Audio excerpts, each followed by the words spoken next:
Alright, we're gonna be doing the CPR class. I hope everybody's ready. Here's some facts that we came up with. 1 out of 4 heart attacks happen in the hospital environment. 80% happen at home.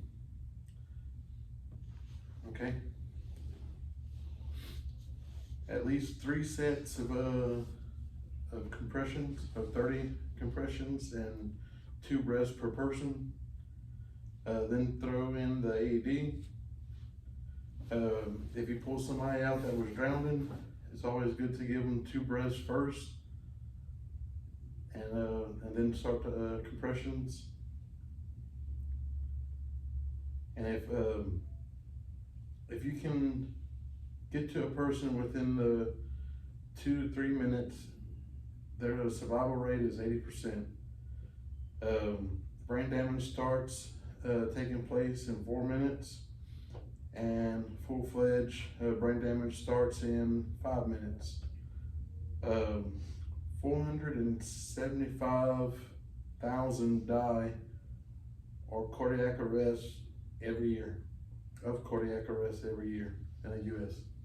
So this is something that will help you at home, you know, and at work too. So let's start with the first stuff. If y'all have any questions while we're going through it, ask, you know, we'll discuss it. Let's get started. Products are shown for demonstration purposes only. The American Heart Association does not endorse or recommend any specific manufacturer or product. For the purposes of this video, actors may not always be shown wearing personal protective equipment.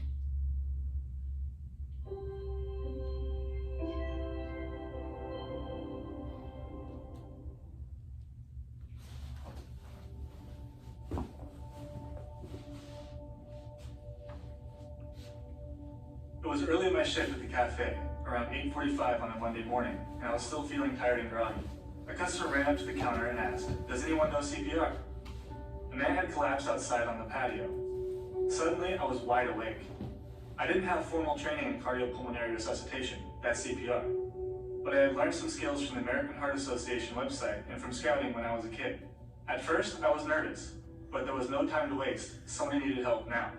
Outside, the adrenaline kicked in like a shot of espresso, and I knew exactly what to do.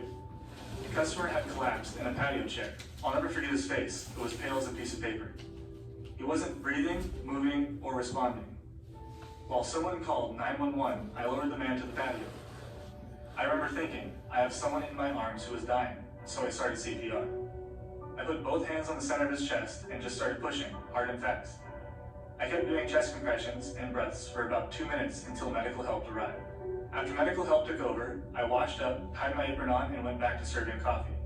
But for the rest of my shift, I wondered how that customer was doing. Later, I found out he was a 66-year-old man named Mike. He survived his cardiac arrest and is doing well. I also found out that most people who witness a cardiac arrest either don't know CPR or are afraid to do it. So, they call 911 and then they wait. Medical help gets there as fast as they can. But in the United States, it still takes an average of 4 to 10 minutes for them to reach someone in cardiac arrest. That means receiving CPR from a bystander is a person's best chance to survive until medical help arrives. It also means any CPR is better than no CPR. My career goal is to be in law enforcement and to do search and rescue. But you don't have to be a medical professional to help save a life. By learning hands-only CPR, you too can be ready to help someone in cardiac arrest. It might even be a friend or a family member whose life is in your hands. On your next coffee break, why not take the time to learn hands-only CPR?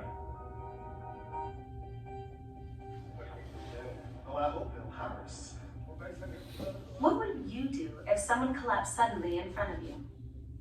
Although Kurt stepped up and helped someone he didn't know, you are much more likely to be in a position to save the life of someone you know and love, like a parent, child, spouse, or friend.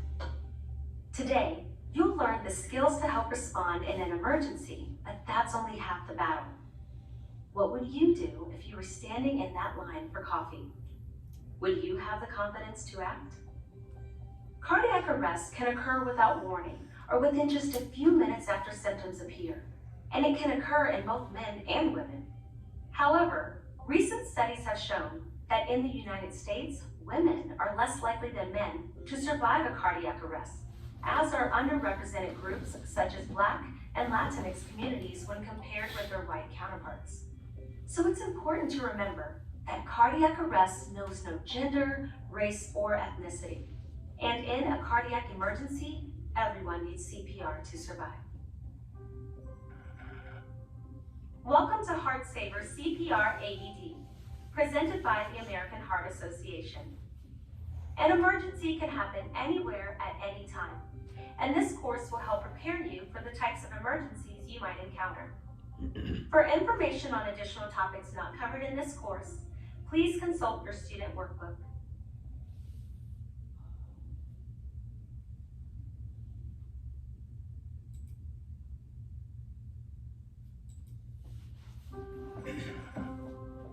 Today, you'll learn CPR, how to use an AED, and other life-saving skills. To help you along the way, your student workbook covers all the material and includes quick reference guides. We recommend you put these guides in your first aid kit for easy access during an emergency. If you complete all the course requirements and demonstrate the skills correctly, you'll receive a course completion card.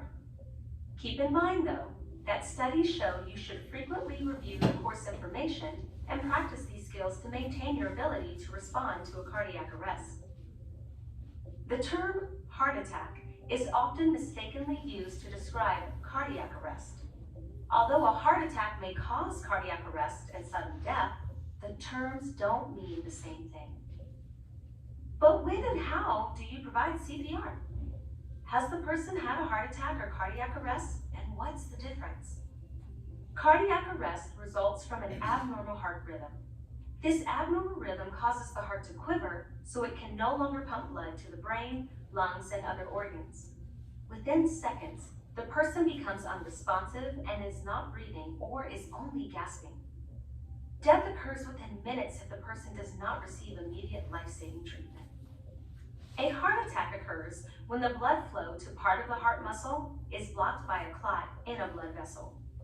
If the blocked vessel is not reopened quickly, the heart muscle normally nourished by the vessel begins to die.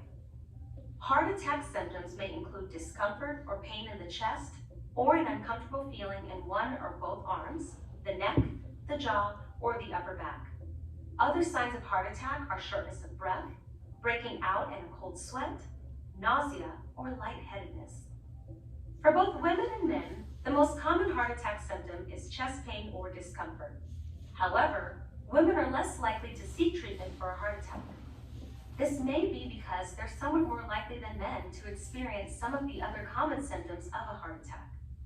These symptoms include shortness of breath, nausea, vomiting, and back or jaw pain, which they often mistake as symptoms of acid reflux, the flu, or normal aging. A heart attack can lead to cardiac arrest. A person in cardiac arrest needs CPR to survive. CPR stands for cardiopulmonary resuscitation and consists of two parts, chest compressions and breaths. When CPR is needed, chest compressions can help blood get to the brain and other vital organs. It's natural to hesitate or to question yourself when faced with an emergency. There are many myths about performing CPR. Myth number 1, true or false? Many Americans are prepared to act in an emergency. False. Most Americans feel helpless to act because they don't know how to perform CPR or are afraid of hurting the person. Unfortunately, less than half the people who need CPR get the immediate help they need before advanced help arrives. Myth number 2, you can hurt someone by giving CPR. Even if someone doesn't need CPR, you're unlikely to hurt someone by providing it. Although it's possible for a person to receive injuries like a broken rib, these injuries are minor compared with death. Survival rates drop by as much as 10% for every minute that a person does not receive CPR. Doing something to help someone is better than doing nothing. Myth number 3, you can be sued for performing CPR. All 50 states have Good Samaritan laws in place to protect people who try to help save a life. For more information on Good Samaritan laws in your state, Check your state government's website. Myth number 4, true or false? AEDs should be used only by healthcare professionals. False. AED stands for Automated External Defibrillator. AEDs are safe and easy to use by anyone. We'll discuss AEDs in more detail later.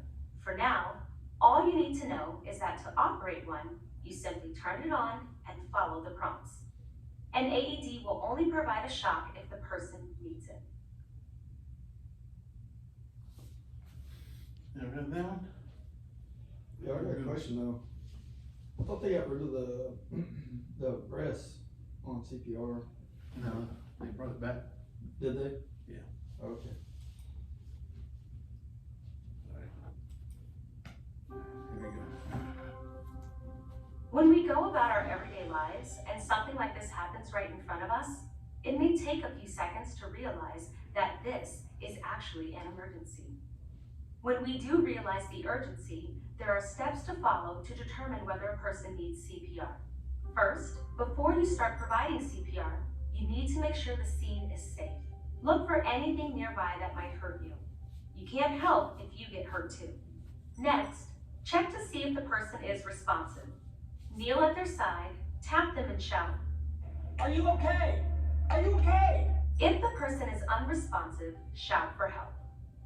Someone who is responsive moves, speaks, blinks, or otherwise reacts when you tap them and ask if they're okay. Someone who does not move, speak, blink, or otherwise react is unresponsive. Here's a demonstration.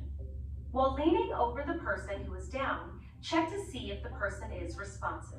Tap their shoulders and ask, Are you okay? Are you okay? If the person does not move, speak, blink, or otherwise react, then they are unresponsive. Shout for help. Help, I need help. You ever heard that one?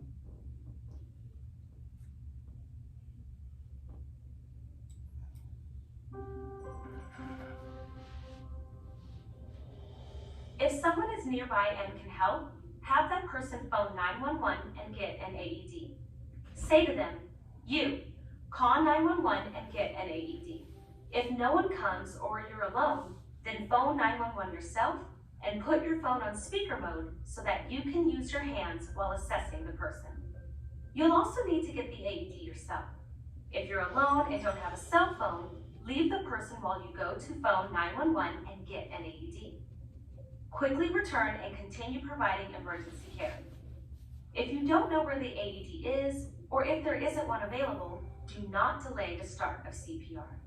Stay on the phone until the 911 dispatcher tells you to hang up.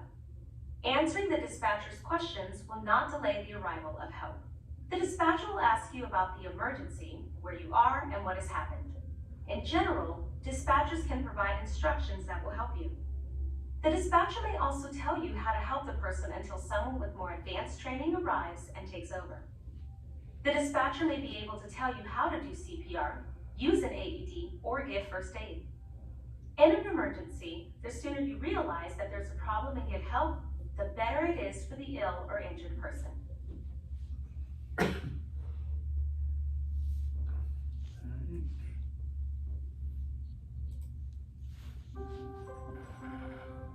The next step in assessing the need for CPR is to check for breathing. When the person is unresponsive, scan the chest for 5 seconds, but no more than 10 seconds, checking for breathing. If the person is not breathing normally or is only gasping, they need CPR. If a person is gasping, it usually looks like they're drawing air in very quickly. They may open their mouth and move their jaw, head, or neck. You might hear what are called agonal gasps in the first minutes after cardiac arrest.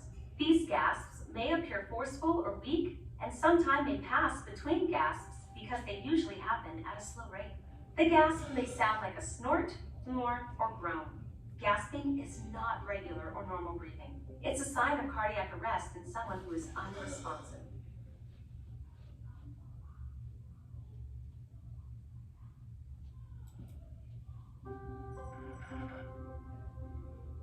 Let's look at these steps all together in assessing the need for CPR. Before you provide CPR, check to make sure the scene is safe, Tap and shout to see if the person is responsive. Are you okay? Are you okay? If the person is unresponsive, shout for help. Help, I need help. If someone comes, have that person phone 911 and get an AED. You, what's your name? Maria? Maria, I need you to phone 911. Okay. If no one comes to help and you have a cell phone, phone 911 and put it on speaker mode so you can hear the dispatcher's instructions. You will also need to get the AED yourself. If you're alone and don't have a cell phone, leave the person while you go to phone 911 and get an AED. Quickly return and continue providing emergency care. If you don't know where the AED is, or if there isn't one available, do not delay the start of CPR. Next, scan the chest for 5 to 10 seconds, checking for breathing. If the person is not breathing normally or is only gasping, you need to begin CPR immediately. If the person is breathing normally and is unresponsive, place the person on their side until someone with more advanced training arrives. The video will now pause while you get in position to practice scene safety and assessment. All right. Let's get 2 people. We're gonna have teams. Let's get the first 2 and we're gonna practice. What are the things that you have to do when you get to the scene? You have to assess to make sure it's safe. Uh-huh. Then you have to evaluate the person that's unresponsive or. Tap and shout, Yep. and then shout for help, Yep. and then call 911 and get an AED Correct. and check for breath, normal breaths. All right. Let's see. All right. I'll let y'all 2 go first. Before you provide CPR, check to make sure the scene is safe. Tap and shout to see if the person is responsive. Are you okay? Are you okay? If the person is unresponsive, shout for help. Help! Help! I need help. If someone comes, have that person phone 911 and get an AED. You, call 911 and get an AED. Next, scan the chest for 5 to 10 seconds, checking for breathing. If the person is not breathing normally or is only gasping, you need to begin CPR immediately. If the person is breathing normally and is unresponsive, place the person on their side until someone with more advanced training arrives. All right, so what they want to do, they want us to practice when you first get up to the scene. So he'll be like the person you tell, call 911, and I'll let you go first. All right.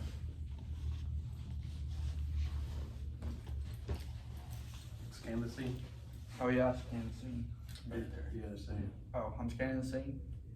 All right, everything good? Yep. Then see if they're all right. Tap and show.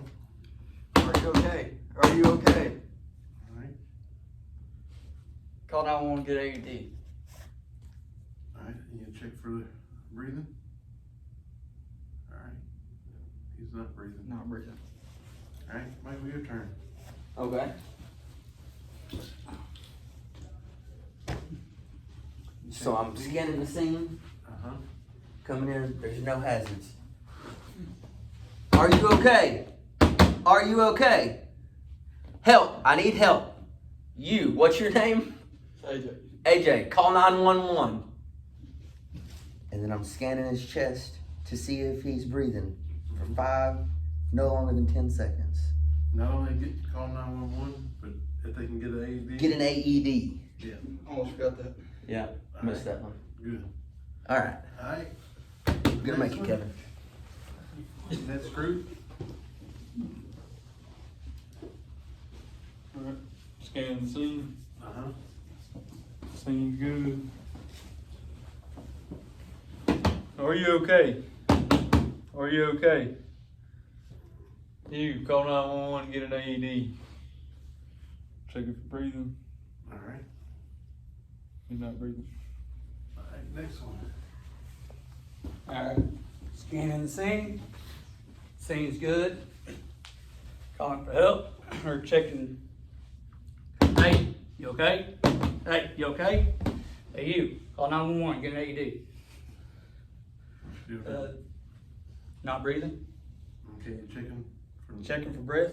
Alright, he's not breathing. They did a good job. Good to our next.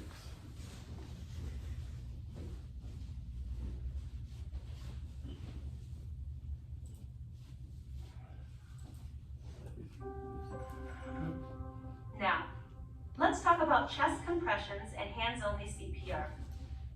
Bystanders who are not trained in CPR are encouraged to provide compression-only CPR, also called hands-only CPR, if they see a teen or an adult collapse. There are 2 simple steps to follow. Phone 911 and push hard and fast in the center of the chest. High-quality CPR requires 2 main skills, providing compressions and giving breaths. Compressions are the most important part of CPR. We'll go over compressions first, and then we'll talk about breaths. A chest compression is the act of pushing on the chest.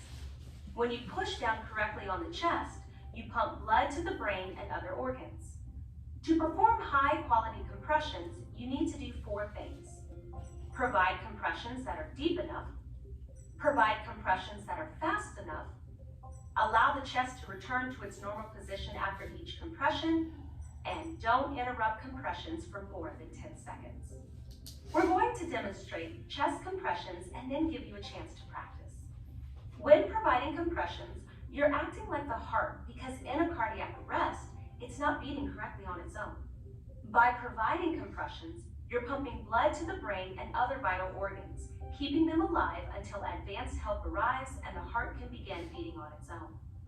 You need to push hard, to a depth of at least 2 inches or 5 centimeters, and push fast, at a rate of 100 to 120 compressions per minute.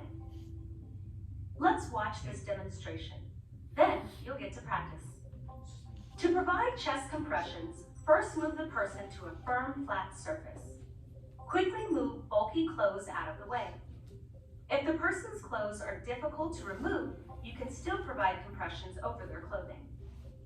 If an AED becomes available, remove all clothes that cover the chest. AED pads must not be placed over any clothing. It may seem awkward or uncomfortable removing someone's clothing, especially if you don't know them, but it's a necessary step to make sure the AED pads make direct contact with the skin. Remember, Good Samaritan laws protect people acting in good faith, so fear of legal repercussions shouldn't be a reason to not provide CPR. Place the heel of one hand in the center of the chest over the lower half of the breastbone, and put the other hand on top of the first. Next, push down hard, at least 2 inches or 5 centimeters. It's helpful to keep your elbows fully extended. If you're using a feedback device, your instructor will explain how your device works. When you reach the correct depth, you might hear a click or see a green light, depending on the mannequin you're using. In a real emergency, there won't be any feedback, and you'll have to estimate at least 2 inches or 5 centimeters. You should push hard and fast, at a rate of 100 to 120 compressions per minute. Studies have shown that you're more likely to perform CPR at the correct rate if you're thinking about a song you know with a beat between 100 and 120 per minute. The Bee Gees song, Stayin' Alive, has a great name and is the correct rate for performing chest compressions. The American Heart Association website provides titles of additional songs that can help you give compressions at the correct rate. Finally, you need to allow the chest to come all the way back up after each compression. This is called recoil, and it's an important step that allows the heart to refill with blood. Our aim is to minimize interruptions in chest compressions to 10 seconds or less. This is true in all situations and for everyone, including pregnant women. Do not delay providing chest compressions for a pregnant woman in cardiac arrest. Provide high-quality CPR just as you would for any other adult. High-quality CPR can increase the mother's and the infant's chance of survival. The video will now pause while you get in position to practice chest compressions. All right. Get my 2 teams up. We're gonna practice. I'm gonna get on the side of the body of the injured person. Make sure they're laying on flat, firm surfaces. If they got bulky clothes on, take them off. If an AD is available, remove all clothes that covers the chest. Put the AD pads not on anything, clothing, and using one hand in the center of the chest and put your other hand on top. Make sure we push straight down at least 2 inches and push at a rate of 100 to 120 compressions per minute, and count out loud while you do it. Let the chest come completely up in its normal position before doing another compression. And don't interrupt the compressions more than 10 seconds, even when you give breaths. But we're gonna just do compressions, all right? Watch them. To provide chest compressions, place the heel of one hand in the center of the chest over the lower half of the breastbone, And watch them. and put the other hand on top of the first. Next, push down hard, at least 2 inches or 5 centimeters. It's helpful to keep your elbows fully extended. You should push hard and fast at a rate of 100 to 120 compressions per minute. Finally, you need to allow the chest to come all the way back up after each compression. All right, you get down. We can do it with them. That's a little chicken. Ready? You can look at it if you want. Ready? Oh, turn around that way. I think you gotta stand on this side and do it and watch the TV like you're playing video games. There we go. I don't know, video. To provide chest compressions, place the heel of one hand in the center of the chest over the lower half of the breastbone, and put the other hand on top of the first. Next, push down hard, at least 2 inches or 5 centimeters. It's helpful to keep your elbows fully extended. You should push hard and fast at a rate of 100 to 120 compressions per minute. Finally, you need to allow the chest to come all the way back up after each compression. All right, ready? Go.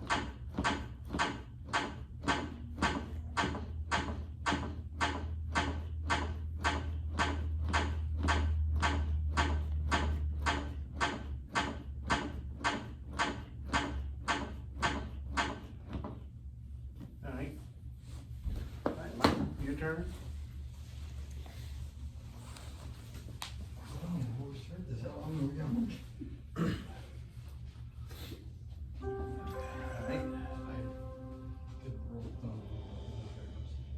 To provide chest compressions, place the heel of one hand in the center of the chest over the lower half of the breastbone, and put the other hand on top of the first. Next, push down hard, at least 2 inches or 5 centimeters. It's helpful to keep your elbows fully extended. You should push hard and fast at a rate of 100 to 120 compressions per minute. Finally, you need to allow the chest to come all the way back up after each compression. All right, you ready? Go.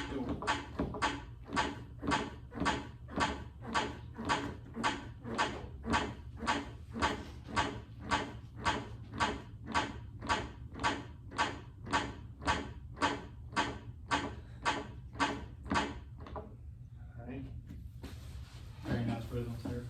Very nice rhythm. Go on the next one. Can get your practice.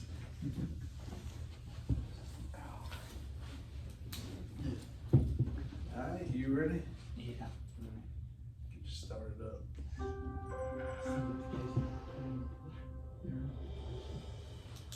To provide chest compressions, place the heel of one hand in the center of the chest over the lower half of the breastbone, and put the other hand on top of the first. Next, push down hard, at least 2 inches or 5 centimeters. It's helpful to keep your elbows fully extended. You should push hard and fast at a rate rate of 100 to 120 compressions per minute. Finally, you need to allow the chest to come all the way back up after each compression. Get ready.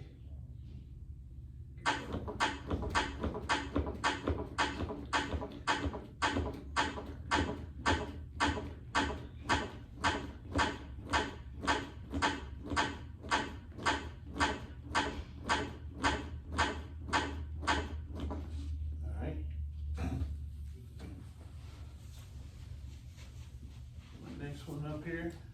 Can't keep a rhythm, save your life.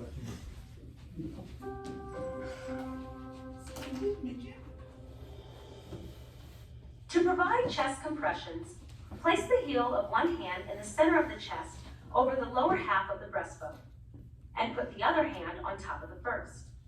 Next, push down hard, at least 2 inches or 5 centimeters. It's helpful to keep your elbows fully extended. You should push hard and fast at a rate of 100 to 120 compressions per minute. Finally, you need to allow the chest to come all the way back up after each compression.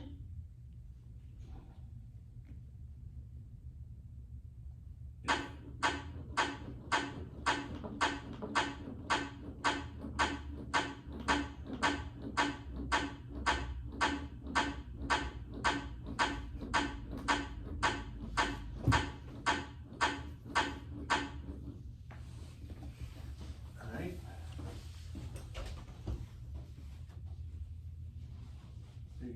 Move to our next one. Now, we're going to learn the second skill of providing high-quality CPR, giving breaths.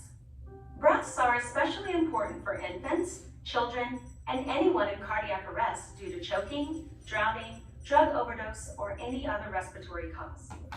It's a common misconception that humans exhale only carbon dioxide, when in fact, we exhale a number of compounds, including oxygen. This means that the oxygen in your exhaled breaths is helpful to a person who can't breathe on their own. Before giving breaths, open the person's airway. Opening the airway correctly will help keep the tongue out of the way to make sure your breaths are effective. As you practice this skill today, you'll be using a mannequin. It's important to note that in this upcoming demonstration, you'll see breaths given without a face shield or pocket mask. We'll cover giving breaths with a pocket mask in our next section. But for this practice session, your instructor will provide a face shield and mannequin sanitizing wipes. Face shields are relatively inexpensive barrier devices that are a great addition to any first aid kit. Watch this demonstration and then you'll get a chance to practice. Remember, you don't want to interrupt compressions for more than 10 seconds to give breaths. To open the airway, follow these steps. Put one hand on the mannequin's forehead and put the fingers of your other hand on the chin. Then, tilt the head back and lift the chin. This simple action lifts the tongue away from the back of the throat, opening the airway. It's important to avoid pressing into the soft area under the chin because this might block the airway. While holding the airway open, pinch the person's nose closed with your thumb and forefinger. Take a normal breath. Cover the mannequin's mouth with your mouth. Give 2 breaths. Blow for 1 second for each breath. As you give each breath, you should look down at the mannequin's chest to see it rise. Actually seeing the chest begin to rise is the best way to know that your breaths are effective. Remember, if you give someone a breath and the chest doesn't rise, allow the head to go back to its normal position. Then, open the airway again by tilting the head back and lifting the chin.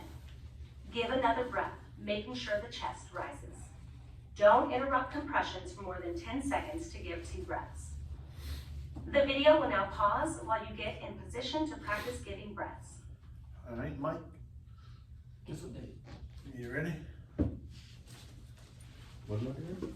You want to give it mouth to mouth? Practice giving it mouth to mouth. Whoever wants to go first. I'll do a little video. Or you can watch the video. Yeah. Alright, here you go. I'm just gonna go ahead. Here's the video. You can get on that side. To open the airway, follow these steps. Put one hand on the mannequin's forehead and put the fingers of your other hand on the chin.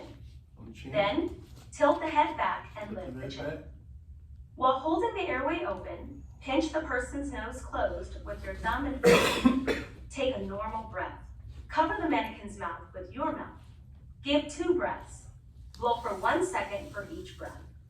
As you give each breath, you should look down at the mannequin's chest to see it rise. Good job. Mike?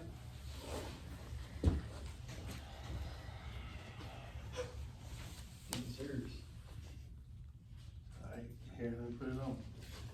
Wait, don't put it on yet? Here. Follow what it does. To open the airway, follow these steps. Put one hand on the mannequin's forehead and put the fingers of your other hand on the chin. Then, tilt the head back and lift the chin. While holding the airway open, pinch the person's nose closed with your thumb and forefinger. Take a normal breath. Cover the mannequin's mouth with your mouth. Give 2 breaths. Blow for 1 second for each breath. As you give each breath, you should look down at the mannequin's chest to see it rise. Yep, you did good. Good job. Alright, Casey.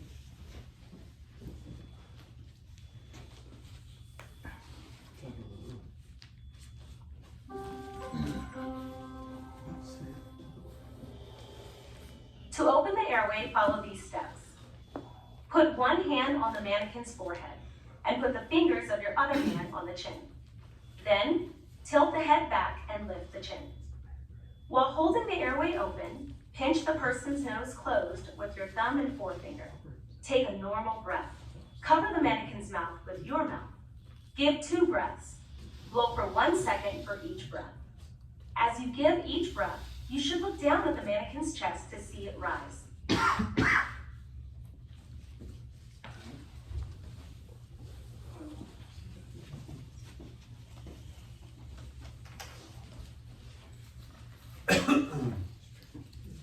you go.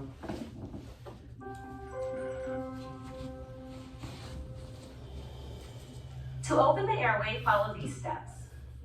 Put one hand on the mannequin's forehead and put the fingers of your other hand on the chin. Then, tilt the head back and lift the chin. While holding the airway open, pinch the person's nose closed with your thumb and forefinger. Take a normal breath. Cover the mannequin's mouth with your mouth. Give 2 breaths. Blow for 1 second for each breath. As you give each breath, you should look down at the mannequin's chest to see it rise. I don't think the chest rises. They did. Alright, so how many breaths do you give? 2 1-second breaths. How many seconds do you blow for? 1. Sorry. Okay. Good. Okay. Okay.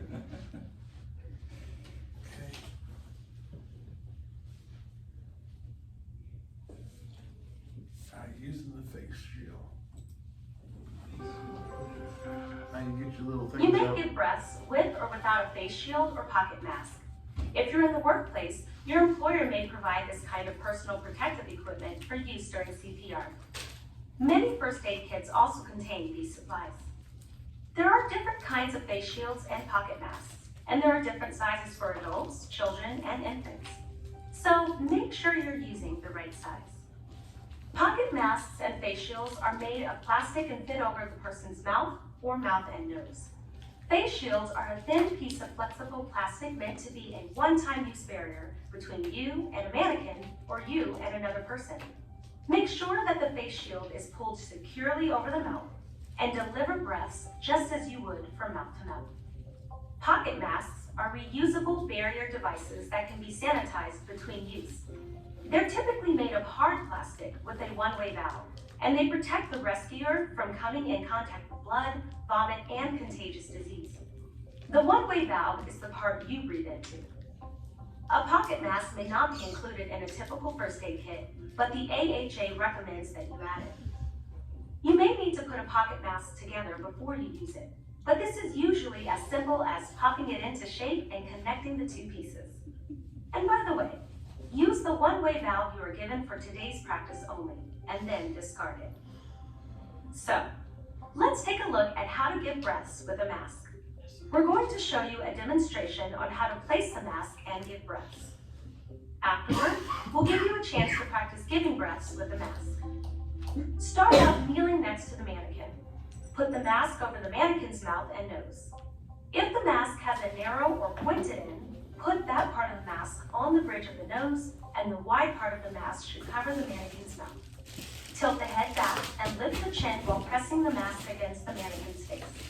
It's important to make a good seal between the mannequin's face and the mask while you lift the chin to keep the airway open. Now that you've got the mask positioned, give 2 breaths while watching for the chest to rise. As you give each breath, you should look down at the mannequin's chest to see it rise. Actually seeing the chest begin to rise is the best way to know that your breaths are effective. Remember, if you give a breath and the chest doesn't rise, you need to reopen the airway and reposition the mask to get a better seal. Give another breath and make sure the chest rises this time, interrupting compressions for no more than 10 seconds total. If the chest doesn't rise, begin pushing hard and fast on the chest again. Now we're going to practice using the mask to give breaths. The video will pause so you can put your mask together and get into place. Yeah, more. You can just use your other ones. Okay. Yeah. So you get used to us to look at? Yeah. That looks like an infant too. And then you have the big one. Oh, okay, I got you. Alright, This one like that. Michael? Yeah. Come up, please.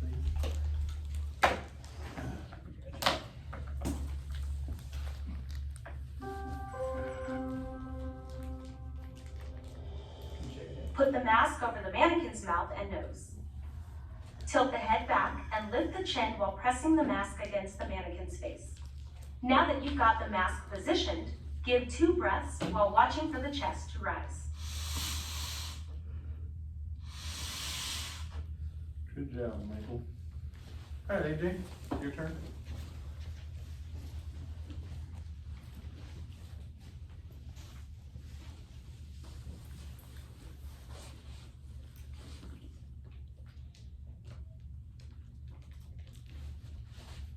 Put a break in good. Put the mask over the mannequin's mouth and nose. Tilt the head back and lift the chin while pressing the mask against the mannequin's face. Now that you've got the mask positioned, give 2 breaths while watching for the chest to rise. Good job. Alright, Casey.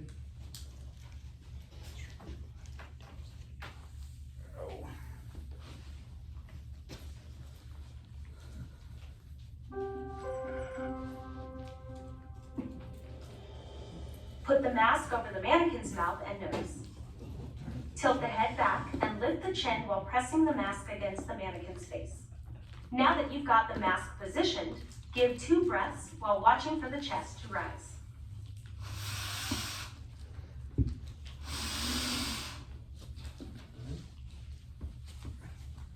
Alright.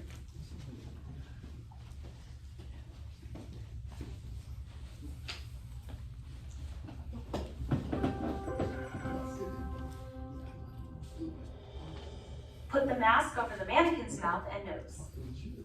Tilt the head back and lift the chin while pressing the mask against the mannequin's face. Now that you've got the mask positioned, give 2 breaths while watching for the chest to rise.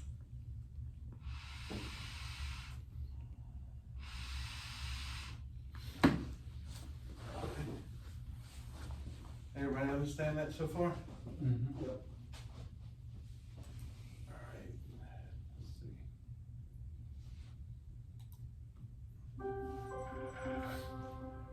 By now, you've learned how to provide compressions and give breaths with and without a mask.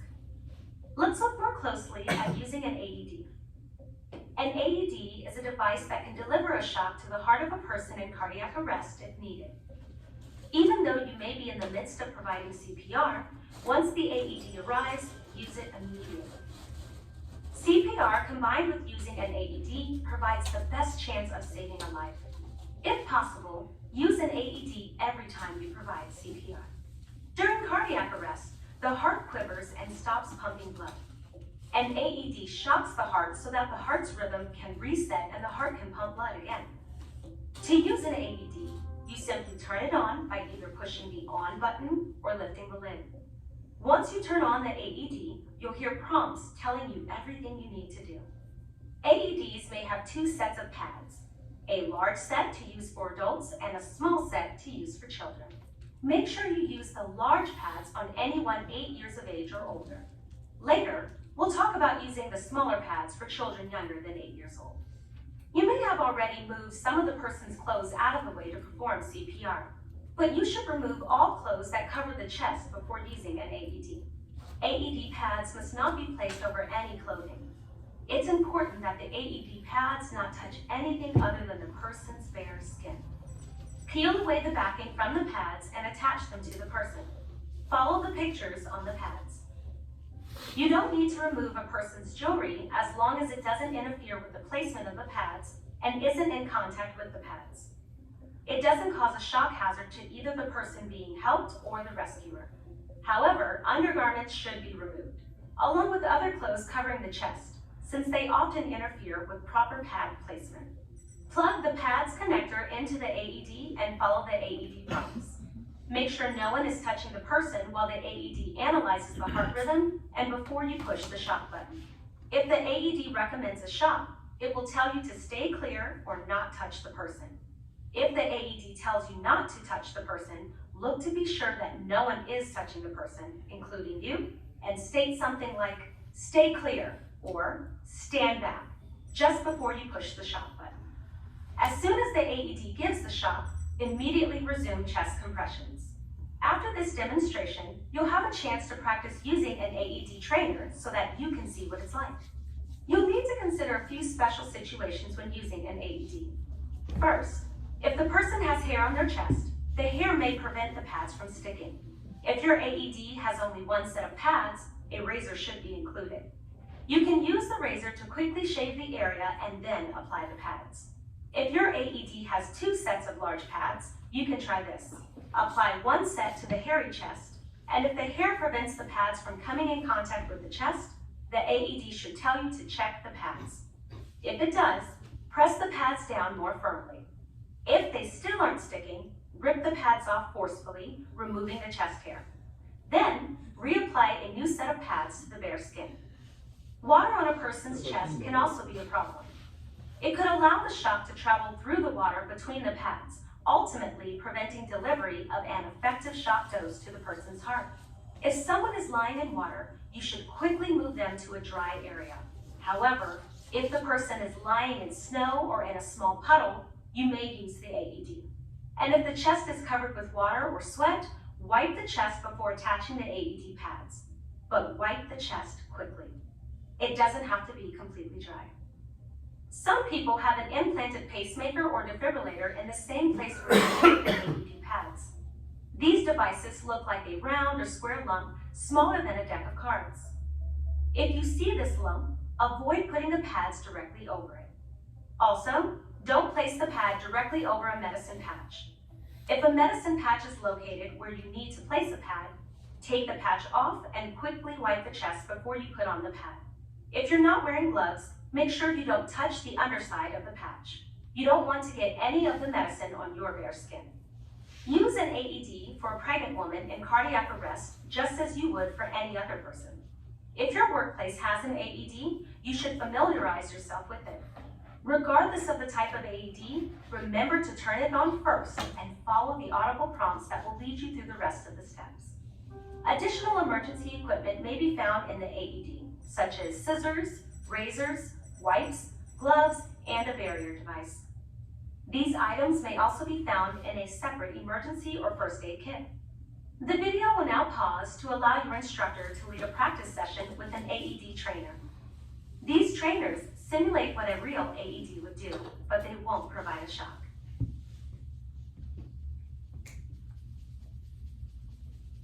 All right. Go on, want to grab the AED? Like This? so much Yeah. stress, it's gonna take a little time out of saving our life.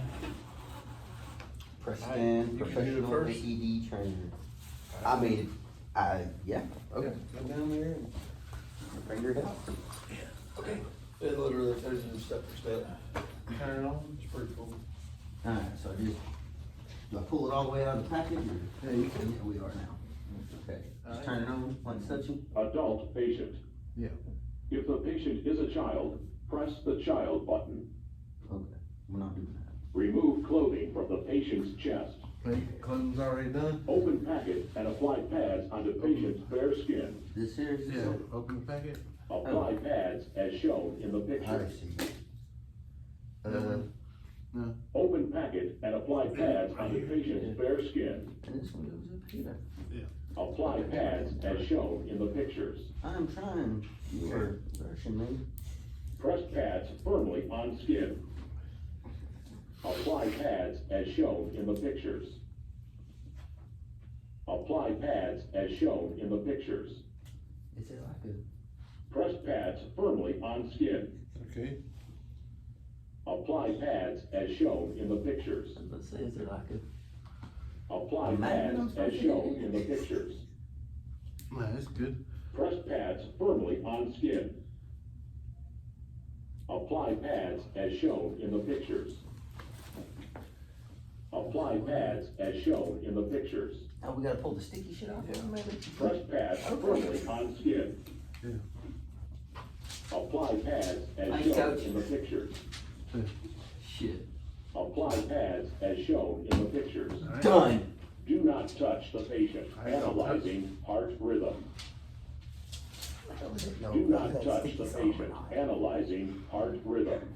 Shock advised. Do not touch the patient. Everyone clear. Clear. Press the flashing shock button. Shock delivered. Begin CPR. We'll just practice it. 10, That's it. Okay, we're gonna start back up. Okay. Here, put this back. Somebody else practice. Make sure you take the stickies off. Yeah, it'll make you look real stupid if you don't. Like, dumb.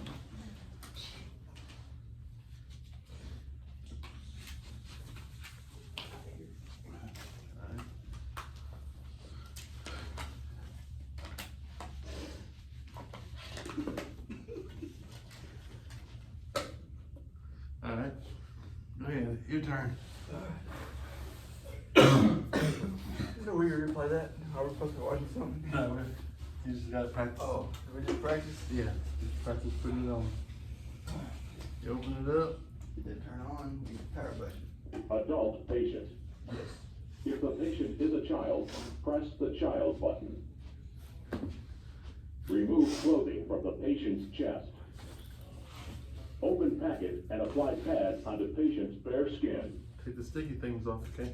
Apply pads as press pads firmly on skin. Apply pads as shown in the pictures.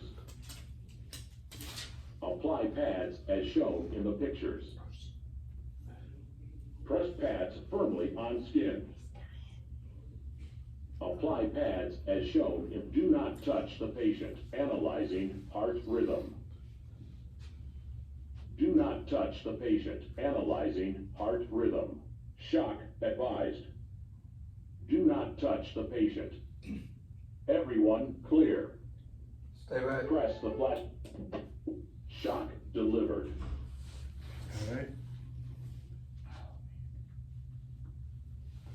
Alright. Are Put you it up. controlling that? I was waiting on to say something. That was good. Yeah, Alright. Put these little sticky things. just a second. That's what it fell off.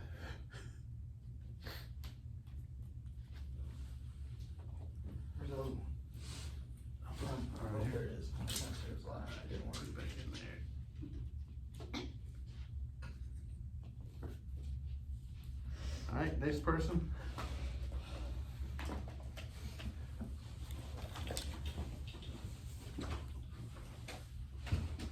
Alright, go ahead.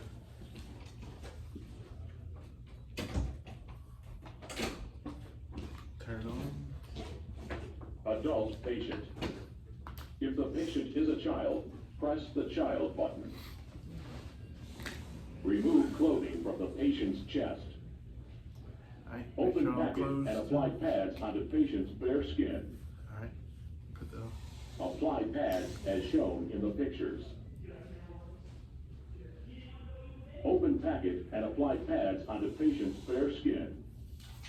Alright, put that one Apply on. pads as shown in the pictures. Press pads firmly on skin. Apply pads as shown in the pictures. Do not touch the patient. Analyzing heart rhythm. Do not touch the patient. Analyzing heart rhythm. Shock advised. Do not touch the patient. Everyone clear. Press the flash. Shock delivered. Alright, Begin CPR. alright.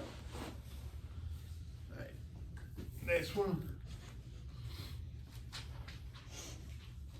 Put that sticky thing back on.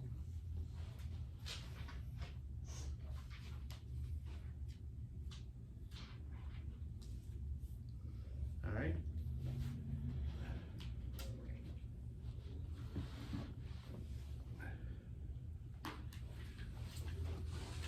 You ready? Yeah. I think so. Alright, turn her on. Adult patient. If the patient is a child, press the child button. Alright, you can get it. Remove clothing from the patient's chest. He's naked already. Open packet and apply pads onto patient's bare skin. So go from there. Apply pads as shown in the pictures. Press pads firmly on skin. Apply pads as shown in the pictures. Apply pads as shown in the pictures. Alright, Press pads firmly on skin. that's really good. Apply pads as shown in the pictures. Apply pads as shown in the pictures. This one, you can go up. Press pads firmly on skin. Apply pads as shown in the pictures. It's good. Apply pads as shown in the pictures. Press pads firmly on skin. Oh, Apply. Do not touch the patient. Analyzing heart rhythm. Do not touch the patient. Analyzing heart rhythm. Shock advised. Do not touch the patient. Everyone clear. Stay clear. Press the shock delivered. Begin CPR.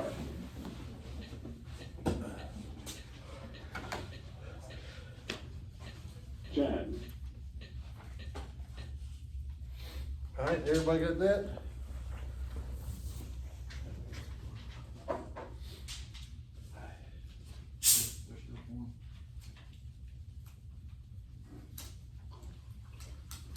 Make sure when y'all doing that AED that y'all take the little sticky pads off, where to stick to the body.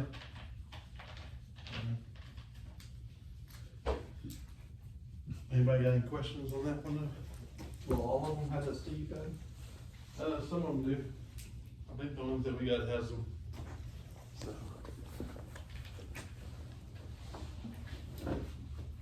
Hey, on a serious note, do you think that that would have went through that little sticky pad or not? It can read. They could read that it has. That one never stuck good. I made good enough connection for it to read it. So.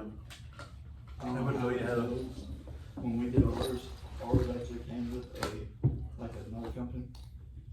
The actual machine like we have in the trucks has a test, like where you can practice with the With your actual Yeah. equipment. And so it had a set of practice pads in it. And it had the sticky, and I believe it said something about remove from it, and then it tells you to stick it. Yeah, that makes a lot more sense. You know, So that's just a basic, yeah. get the principle of it, and that reads it over and over and over, so, Yeah. you know, it's gonna have that on it. But I really believe that the actual machines that you'll use out in the field, it will tell you remove sticky, or Yeah, remove remove back. backing. Yeah. Alright, y'all ready to put it all together? Oh, man. Now we're going to demonstrate how to put it all together.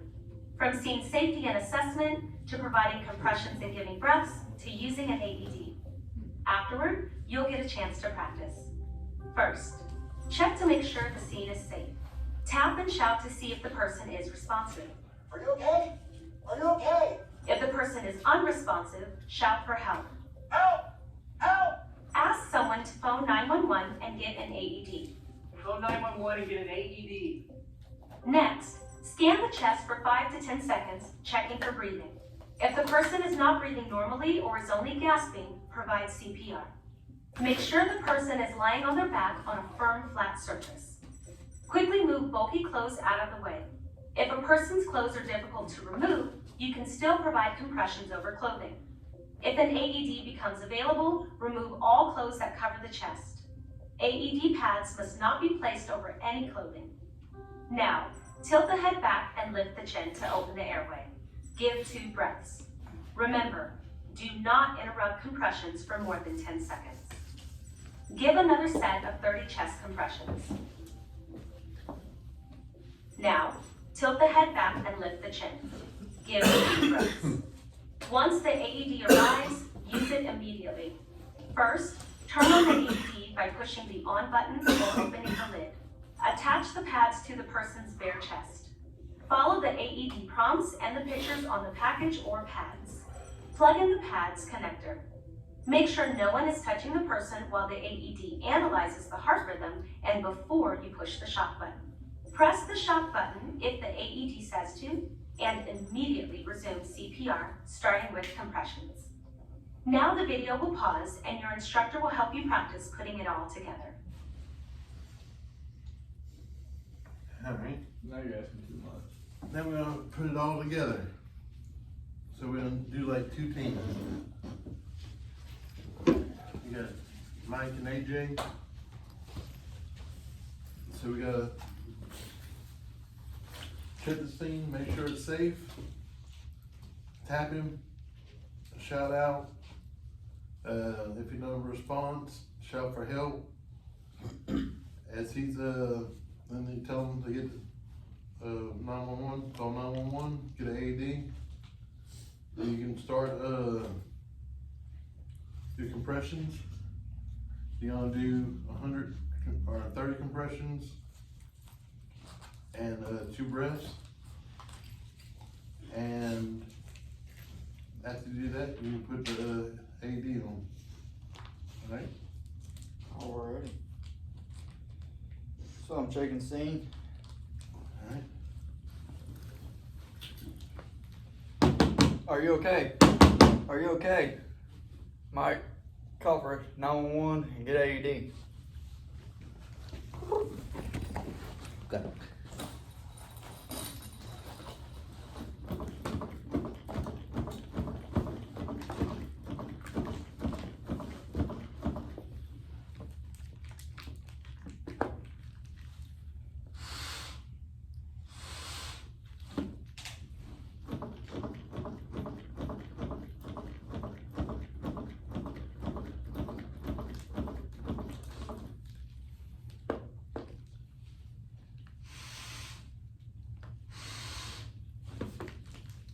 Still not breathing. We need AED. Alright.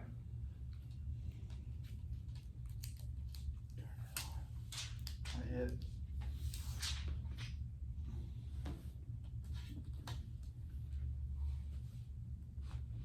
Alright, plug it in. Adult patient. If the patient is a child, press the child button. Remove clothing from the patient's chest. Open packet and apply pads onto patient's bare skin. Apply pads as shown in the pictures.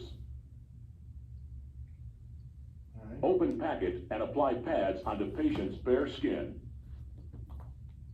Apply pads as shown in the pictures. Open packet and apply pads onto patient's bare skin. Apply pads as shown in the pictures. Open packet and apply pads onto patient's bare skin. Press pads firmly on skin. Apply pad. Do not touch the patient. Analyzing heart rhythm. Alright. Do not not touch the patient. Analyzing Do it heart around rhythm. Shock advised. Do not touch the patient. Everyone clear. Stay clear. Press the flashing shock. Shock delivered. Begin CPR. Alright, go ahead.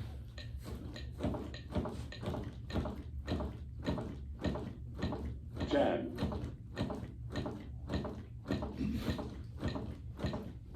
You can count 20, around. 18, 30. Give 2 breaths. Alright. Put your shield on.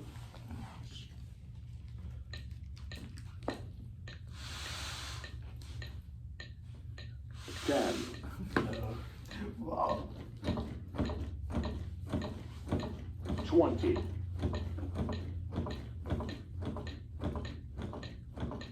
30. Give 2 breaths. Get 2 breaths. Alright, go. 3, 4, 6, 7, 8, 9, 10, 11, 16, 17, 18, 19, 20, 1, 2, 3, 6, 7, 8, 9. 30. Give 2 breaths. Alright, get 2 breaths. Again? Alright. I'm gonna be next to him. I was freaking say I'm about to be next to him getting CPR. Woo. 10, I get it ready for Mike. Make sure y'all turn that button on first. Well, so the video told you to stick them and then plug it in and then turn it on, so I figured it might help. Well, this one just it goes different. Right. That's why I did it that way. Right there.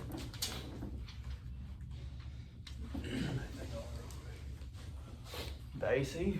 Yeah, and make sure y'all count out loud as y'all do y'all compressions.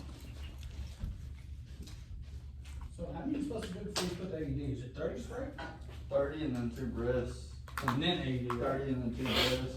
And then you just keep it in there until AD gets there. Usually AD and then get there like. Yeah. Alright. You put the AV over there. Alright, Mike, you come to the scene. Alright, Tim.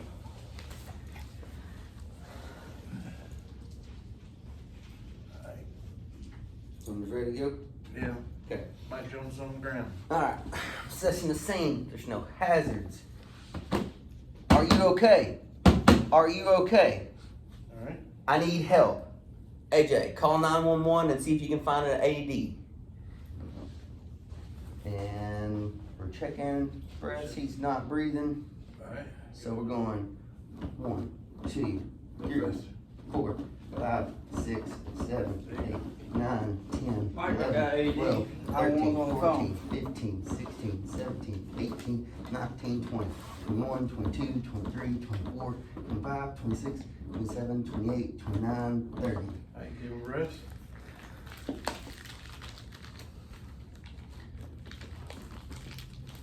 Alright.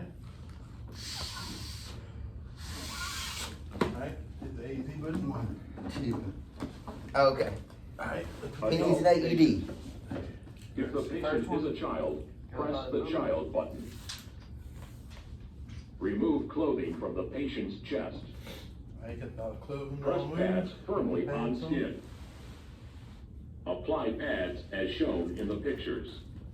Do not touch the patient. Analyzing heart rhythm. Alright, Do not touch the patient. Analyzing heart rhythm. Shock advised. Do not touch the patient. Everyone clear. Everyone stay clear. Press the flashing shock button. Shock delivered. get ready. Begin CPR. 2, 3, 4, 5, 6, 7, 8, 9, 10, 11, 12, 13, 14, 15, 16, 17, 18, 19, 20, 20, 21, 22, 23, 24, 25, 26, 27, 28, 29, 30. 30. Give 2 breaths.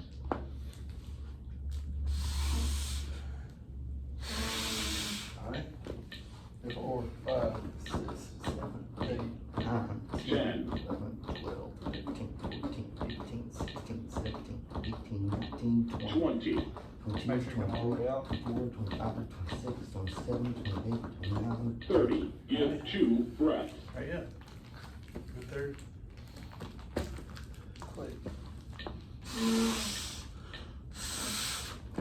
Are you ready? Yep. 10,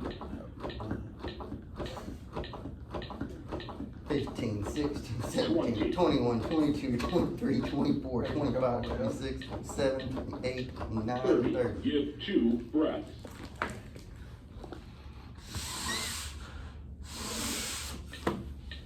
Alright, good job. That's what I said. Okay. Hey, remember that y'all count out loud and hurry up and get y'all's breaths. Yeah, but see, you gotta breathe kinda like a singer, Yeah. real fast. Not like a smoker. Alright. You got this? I hope so. I hope so, cause Mike Jones is Alright, on now the I want ground. Mike Jones is on the ground, he said. Alright, Alright, assessing the scene. everything good? Everything's good, checking. Hey, you okay? Hey, you okay? Check breath, no breath. That's the first one. No. Hey, you call 911 and get an AED. Alright, see what you're looking for right now. No breaths? No breath. Okay. Run CPR. Alright, start your CPR. 30.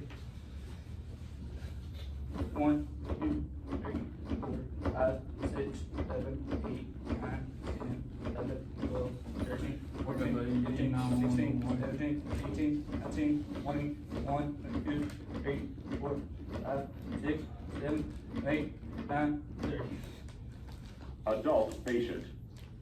If the patient is a child, press the child button. Remove clothing from the patient's chest. Close, going. Start an AED. Open packet and apply pads onto patient's bare skin. Alright, where you apply that? Apply pads as shown in the pictures. Press pads firmly on skin. Apply pads as shown in the pictures. Apply pads as shown in the pictures. Alright. Press pads firmly on skin. Apply pads as shown in the pictures. There you go. Apply pads as shown in the pictures. Press pads firmly on skin. Apply pads as shown in the pictures. Apply pads as shown in the pictures. Press pads firmly on skin. Think. Apply pads as shown in the pictures. Apply pads as shown in the pictures. Analyzing Alright. heart rhythm. There you go. Do not touch the patient. Analyzing heart rhythm. Shock advised. Do not touch the patient. Everyone clear. Stay clear. Press the flashing. Alright. Shock delivered. Ready? Begin CPR. Go.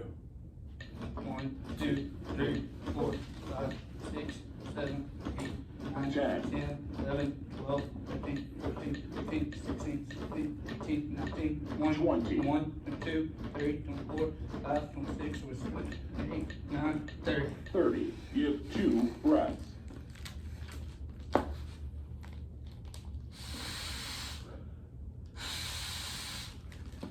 Alright. 2, 3, 4, 5, 6, 7, 8, 9, 10, 10. 11, 12, 13, 14, 15, 16, 17, 18, 19, 20, 20. 1, 22, 3, 4, 5, 6, 7, 8, 9, 30. 30. Give 2 breaths. Alright.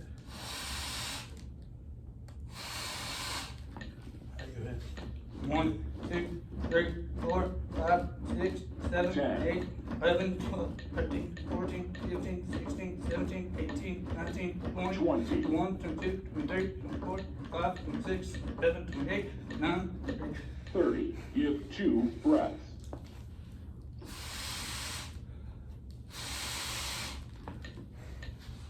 One, two. Alright, is it good? Alright, Whew. next person? Yeah, oh, Set this up.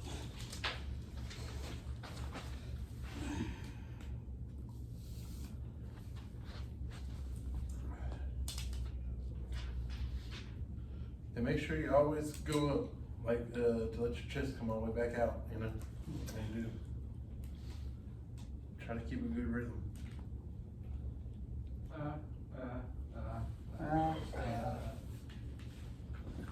That's kinda slow compared to their little.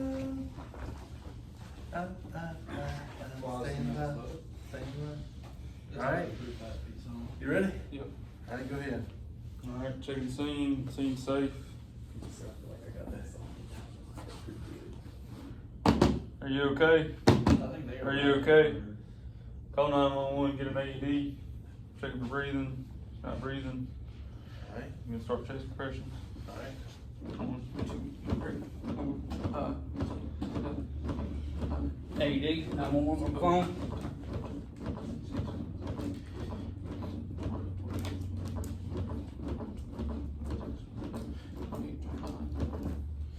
Turn it on.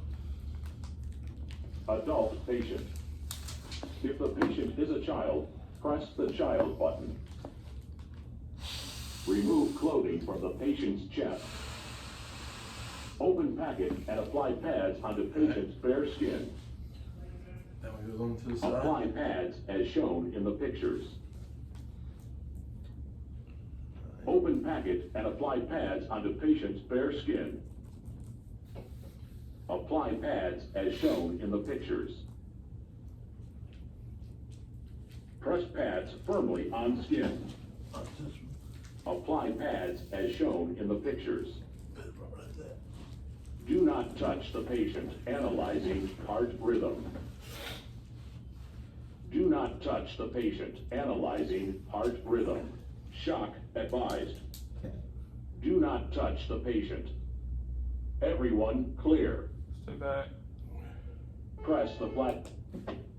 Shock delivered. Begin CPR. 2, 3, 4, 5, 6, 7, 8, 10, 10,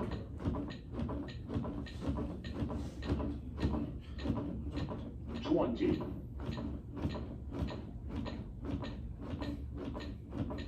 30. Give 2 breaths. Alright, hurry.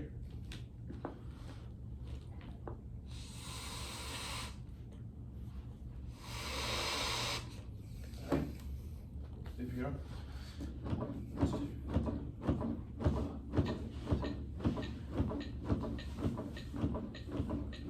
10,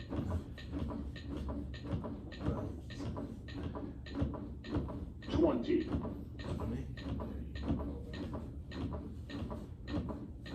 30. Give 2 breaths.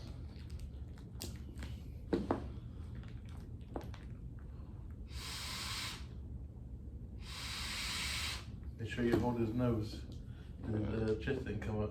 There you go. There you go. Alright.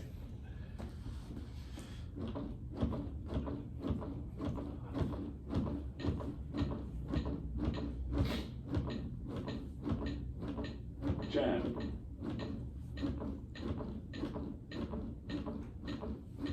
20,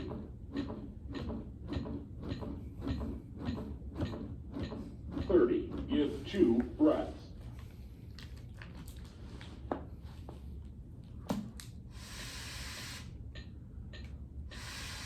Alright. There you go.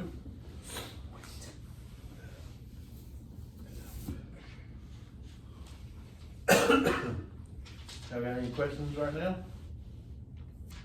Everybody good? Alright.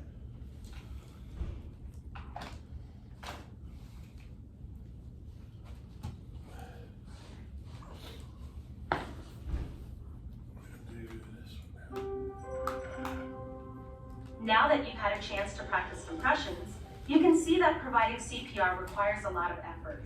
It can be tiring to keep up the pace. Therefore, if someone else has been doing CPR, take turns providing CPR by switching at least every 2 minutes, even if you're not tired. As you help each other and take turns providing CPR, it's important to give each other feedback. While you're resting, remind the other rescuer to push down at least 2 inches or 5 centimeters at a rate of 100 to 120 compressions per minute, and to let the chest come back up to its normal position after each compression. You've just practiced life-saving CPR and AED use for adults. The video will now pause for your instructor to test you on these skills. Alright, now I have to test y'all on y'all's skills. So 30 compressions, 2 breaths, 30 compressions, 2 breaths, 30 compressions, 2 breaths. Alright? Let's see who's first.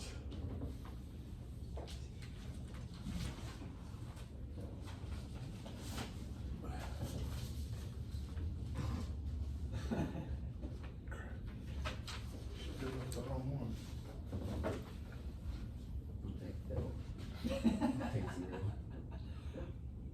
Right off the bat.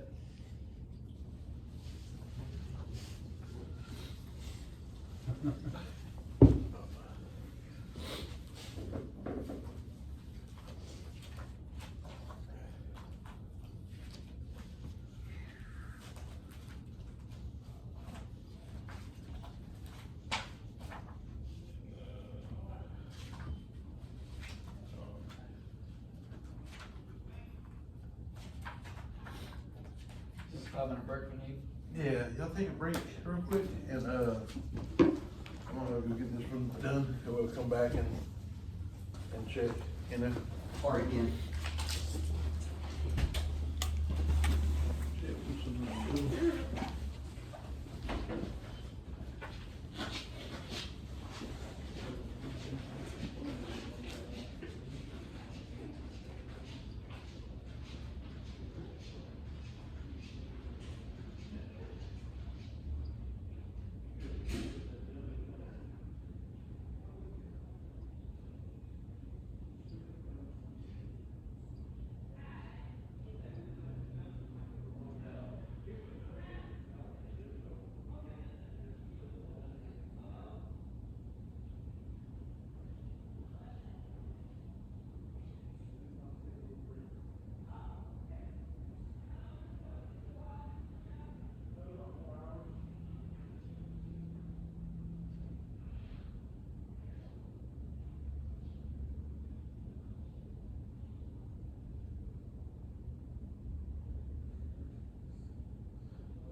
again.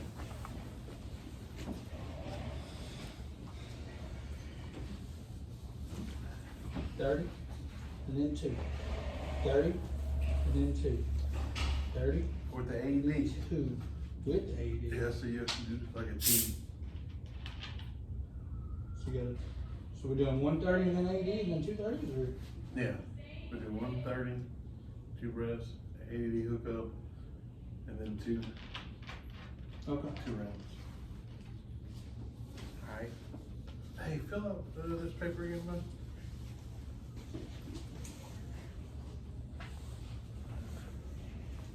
I got Casey, Lynn. You got mine? Yeah, I got yours. I just need to email them. I think you filled out one of these.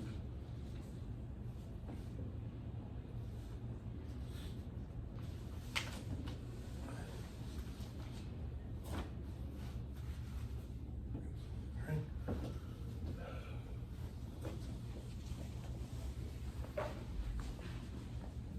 I think it's cooler in here since we left. Yeah, turn the thing back on, it keeps cutting off.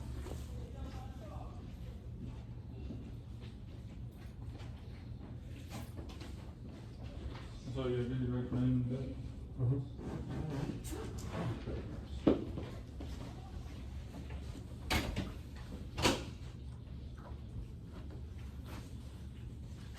Damn, son. Alright. Yeah, ready? You okay? That wasn't for me.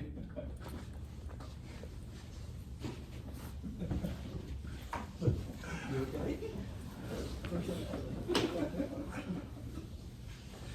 How the way we gonna do it? Y'all check the scene and all that, we'll do like 2 people together, like we did.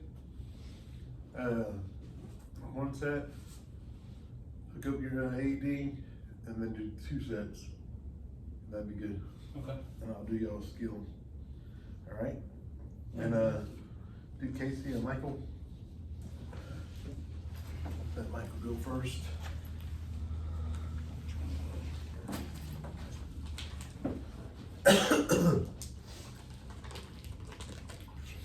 Start with me. Yep, make sure you count out loud and everything.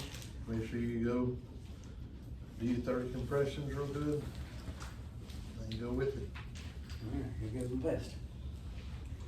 I'm coming on scene, making sure there's no hazards, Are you okay? Are you okay? I need help. Casey, will you call 911 and see if there's an AED? I'm going to. No. What did you do? Breath? What this thing? No, check for breath. Oh, okay, so I'm watching for breaths. And I don't see any breaths, so I'm gonna begin chest compressions.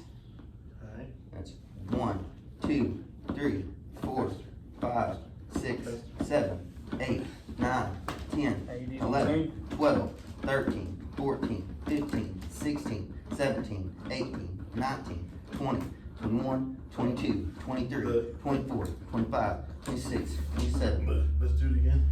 You have to go faster and make sure you check for breath. Alright, let's start over. Okay.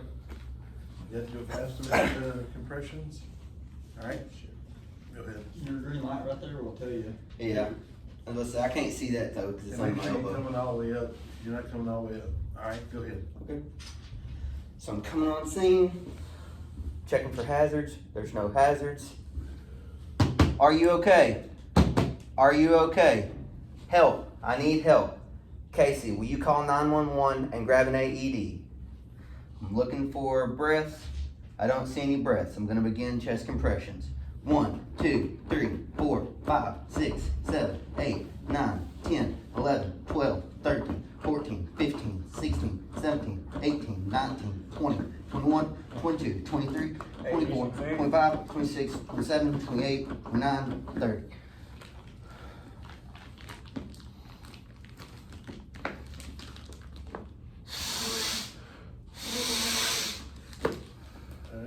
All right, we're gonna connect the AED. Adult patient. If the patient is a child, press the child button. Remove clothing from the patient's chest. Press pads There are no firmly on clothes skin. on the patient. Apply pads as shown in the pictures. Apply pads as shown in the pictures. Press pads firmly on skin. Apply pads as shown in the pictures. Apply pads as shown in the pictures. Press pads firmly on skin. Apply pads as shown in the Make sure pictures. the connections are good on the pads. Apply pads as shown in the pictures. That wire. Do not touch the patient. Analyzing heart rhythm. That wire is messed up. Do not touch the patient. Analyzing heart rhythm. Shock advised. Do not touch the patient. Everyone clear. Everyone stay clear. Press the flashing shock button. Get ready. Shock delivered. Begin CPR. 1, 2, 3, 4, 5, 6, 7, 8, 9, 10, 11, 12, 13, 14, 15, 16, 17, 18, 19, 20, 21, 22, 23, 24, 25, 26, 27, 28, 29, 30. 30. Give 2 breaths.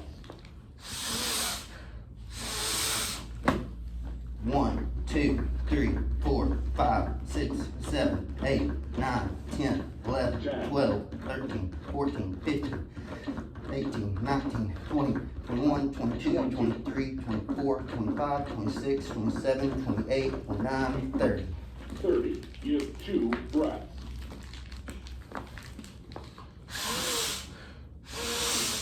Good job. Lord. Good job.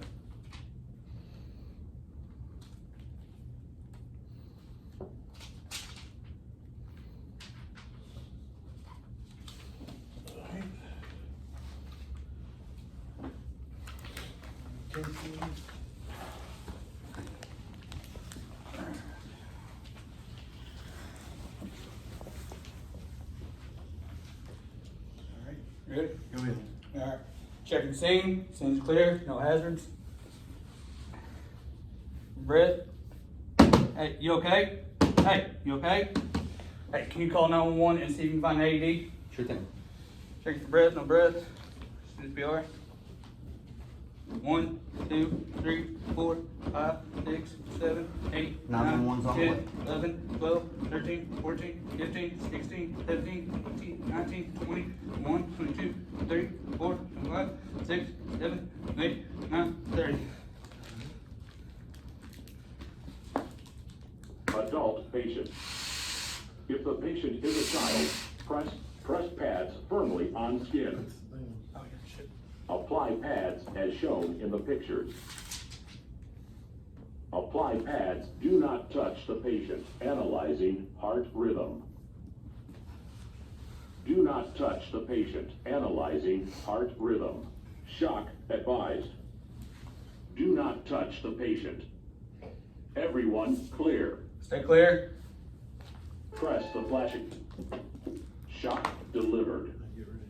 Begin CPR. 1, 2, 3, 4, 5, 6, 7, 8, 9, 10, 11, 12, 13, 14, 15, 16, 17, 18, 19, 20, 21, 2, 3, 4, 5, 6, 7, 8, 9, 30. 30. Give 2 breaths.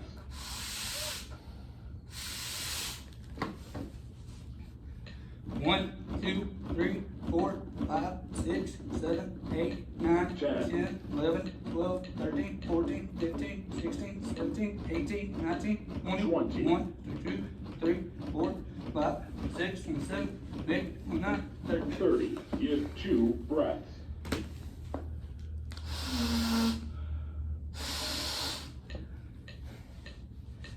You done? Hey, 10. good job. 20. Yeah. Hey, son. Got your name on this one? Jack?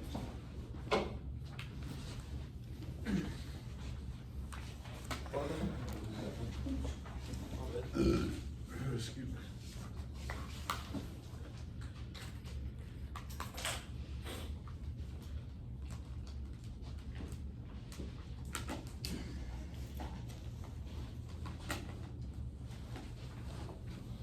Alright. Lane and Aubrey Spears, y'all ready? Yep. You wanna go first on me too? Checking the scene safe. Are you okay? Are you okay? Checking for breathing, no breathing. Hey, call 911, I got you. get an AED.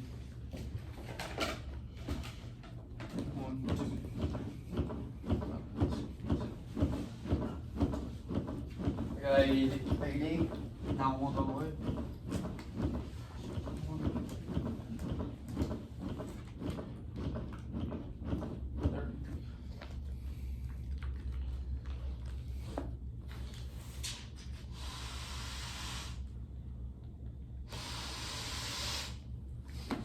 Nose on side.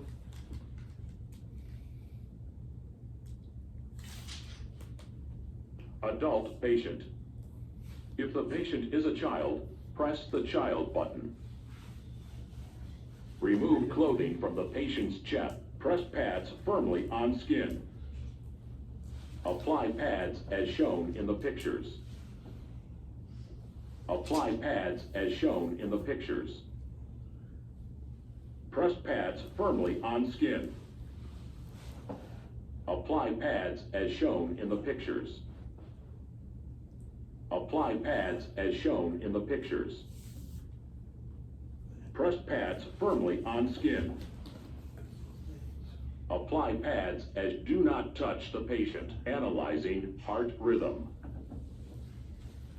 Do not touch the patient. Analyzing heart rhythm. Shock advised. Do not touch the patient. Everyone clear. Stay back.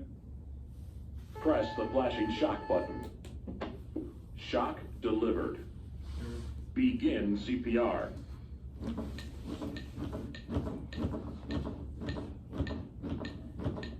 Ten.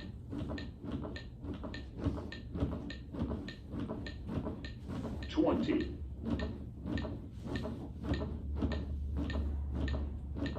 30. Give 2 breaths. Okay.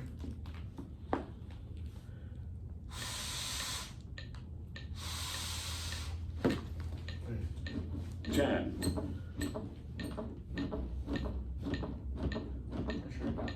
20.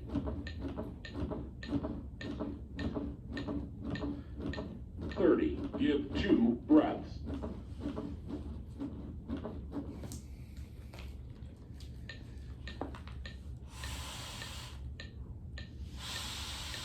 10. Good job.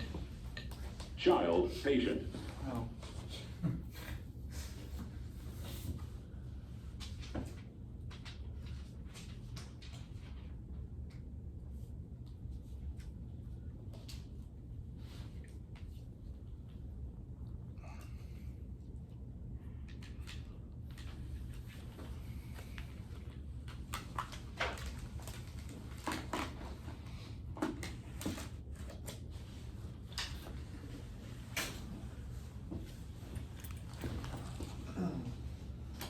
Alright, ready? Yep. Alright, I'm assessing the scene. Is the scene safe? I don't see no breathing. Are you okay? Are you okay? Hey Lane, would you get an AED and call 911? Sir. Checking for breathing again. I don't see no breathing. 4, 5, 6, 7, 8, 9, 10, 11, 12, 13, 14, 15, 16, 17, 18, 19, 20, 21, 22, 24, 25, 26, 27, 28, 29, 30.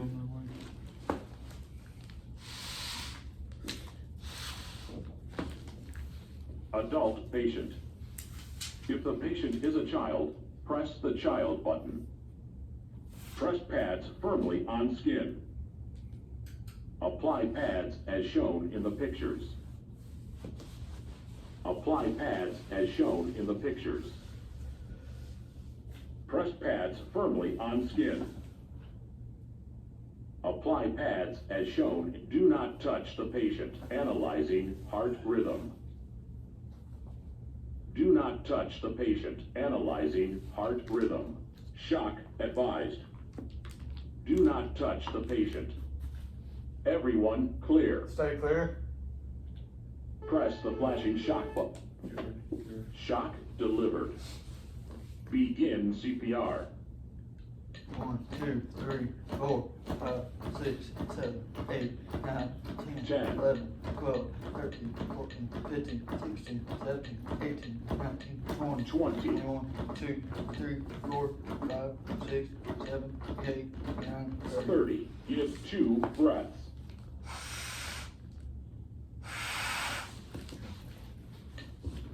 3, 4, 5, 6, 7, 8, 9, 10, 11, 12, 13, 14, 15, 16, 18, 19, 20, 21, 2, 3, 4, 5, 26, 27, 28, 29, 30. Give 2 breaths.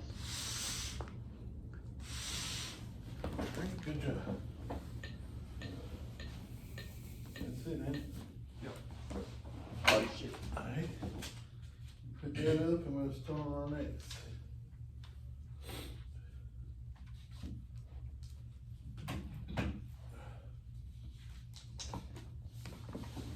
This is done before, right? Yeah.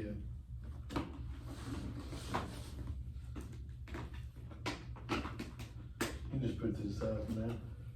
Alright. Already got it, so.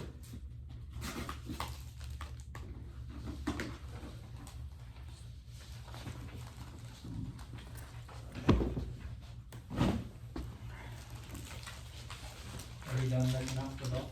Uh, Are we done making out the dog?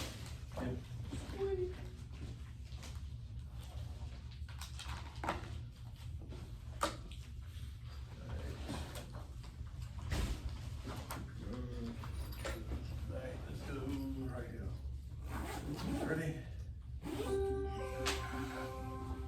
This section covers the special situation of what to do in life-threatening emergencies due to known or suspected opioids. Across the world, far too many people are dying from drug overdoses. These deaths are largely due to opioids. Common opioids are morphine, fentanyl, heroin, oxycodone, methadone, and hydrocodone. In this course, we'll discuss the use of naloxone, a medication used to reverse the overdose effects of an opioid and help the person survive.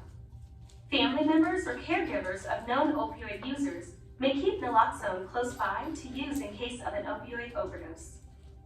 An accidental overdose can happen to anyone. If you know someone who has access to naloxone, you may need to use it. It's important to be familiar with how to use naloxone. Drug overdose can lead to cardiac arrest. That's why it's important for you to know how to respond to this life-threatening emergency. If you suspect an opioid overdose, it's important to phone 911 immediately. Common signs of opioid overdose include unresponsiveness with shallow or slow breathing, or even no breathing or only gasping. You may suspect a drug overdose if you see signs of drugs nearby or if there's other evidence of drug use. If you suspect that someone has overdosed on an opioid and the person is unresponsive but still breathing, shout for help, phone 911, give naloxone if available, and stay with the person until someone with advanced training arrives. If the person is unresponsive and not breathing normally, and you suspect they have overdosed on an opioid, phone 911. Get an AED and naloxone if they're available. Start CPR and use the AED. Give the naloxone as soon as you can, but do not delay CPR to give naloxone. If the person is unresponsive and not breathing normally, and naloxone is unavailable, or you suspect they have overdosed on a non-opioid drug, phone 911 and get an AED if one is nearby. After phoning 911, start CPR and use the AED. You've just learned an incredibly important life-saving technique, how to help a teen or adult with an opioid-associated life-threatening emergency. For more information, refer to your student workbook.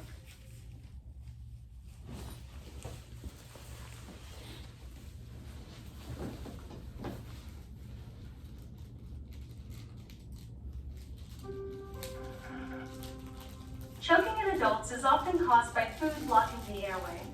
The block in the airway may be mild or severe. We've all been in a situation where food or drink gets caught in our throat, making it difficult to swallow or even breathe for a few seconds. These situations are called mild airway blocks and are normally relieved without intervention. If a block is mild, a person can make sounds and cough loudly.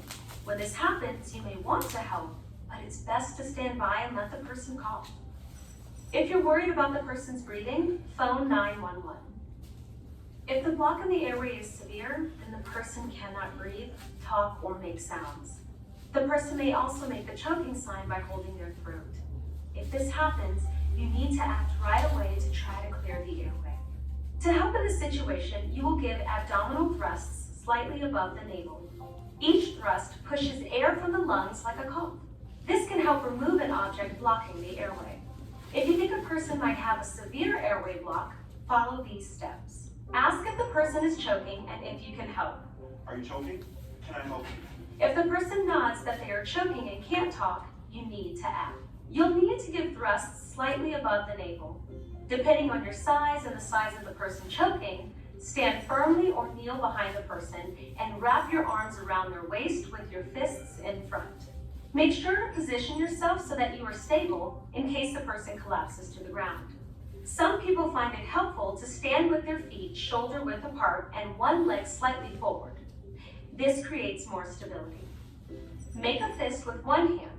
Put the thumb side of your fist slightly above the navel and well below the breastbone. Grasp your fist with your other hand and give quick upward thrusts into the abdomen. Give thrusts until the object is forced out and the person can breathe, cough, or speak. An adult who has been given thrusts should see a healthcare provider as soon as possible. Let's look one more time at how to make a fist. Make a fist with one hand. Put the thumb side of your fist slightly above the navel and well below the breastbone. Grasp your fist with your other hand and give quick upward thrusts into the abdomen. If the person is pregnant or very large, you will need to change how you relieve choking. Put your arms under the person's armpits and your hands on the lower half of the breastbone. Pull straight back to give chest thrusts instead of abdominal thrusts. You can also use this technique for someone in a wheelchair. If you give someone thrusts but cannot remove the object blocking the airway, the person will become unresponsive. In this case, you need to give CPR, but there are a few differences. First, you'll need to get the person safely onto a firm, flat surface. This can be challenging, especially if the person is much larger than you. The best technique is to slowly walk backwards and allow the person to slide toward the floor until they're flat on their back.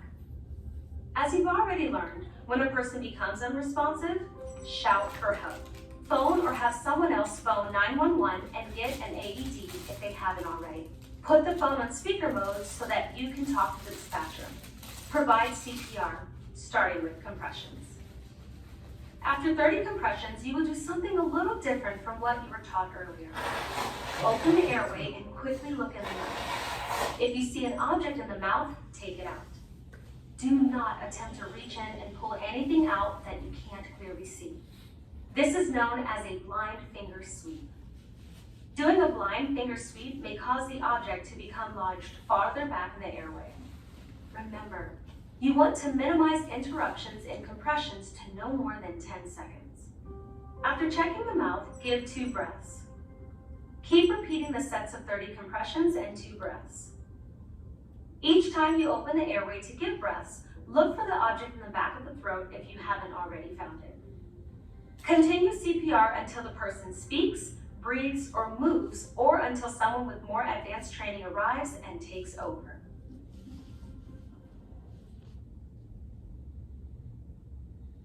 All right. Mike, you wanna Give him the Heimlich. how many? Remember how to do it? need to see your fist. Put your fist in. Alright. Put it around him. Well, that was easy. Got him. That was like really easy. Like this, right? Yep. Oh, there you go. Alright. AJ, your turn. I made a picture of this. Maybe we should hate. Yeah, I was gonna say, we should not have ate before this. Alright, go ahead. Put your fist. Fist, Put it right there. up there. Alright. Go a little bit higher than that dot, cause it's solid on that dot, by the way. Go like right here. Hit me I in was the gonna say, face. is that supposed to go in? Do it. Me too, that's what I went for, it's Is solid. that where I went? I don't even know. Yeah, go right there. Yeah. Just say, what you're aiming for is That is right solid. under their rib cage. Right. Just say, Put it you'll, on you. Look, on a guy like me, you can't really feel his rib cage, but, you go know, right there, and then grab. Alright. you want like in between their belly button and their rib cage. Yeah. Right there. Right above the neck. Alright, on to the next one. You could do that again if you tried. Just say, see if you can catch it in your mouth. Maybe water take. Do I need this on anymore? Yeah, keep it on. He probably feels special on his life. Drowning and related injuries are a big problem, especially for children. In the United States, drowning is the leading cause of death from unintentional injury in children 1 to 4 years of age. However, there are several steps you can personally take to prevent or limit injuries from drowning.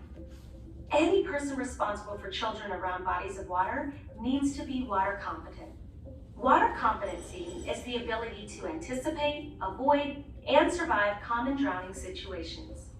According to the American Academy of Pediatrics, evidence reveals that many children older than 1 year will benefit from swimming lessons. But taking swimming lessons and acquiring swimming skills alone cannot prevent all water-related injuries, and they don't drown-proof a child.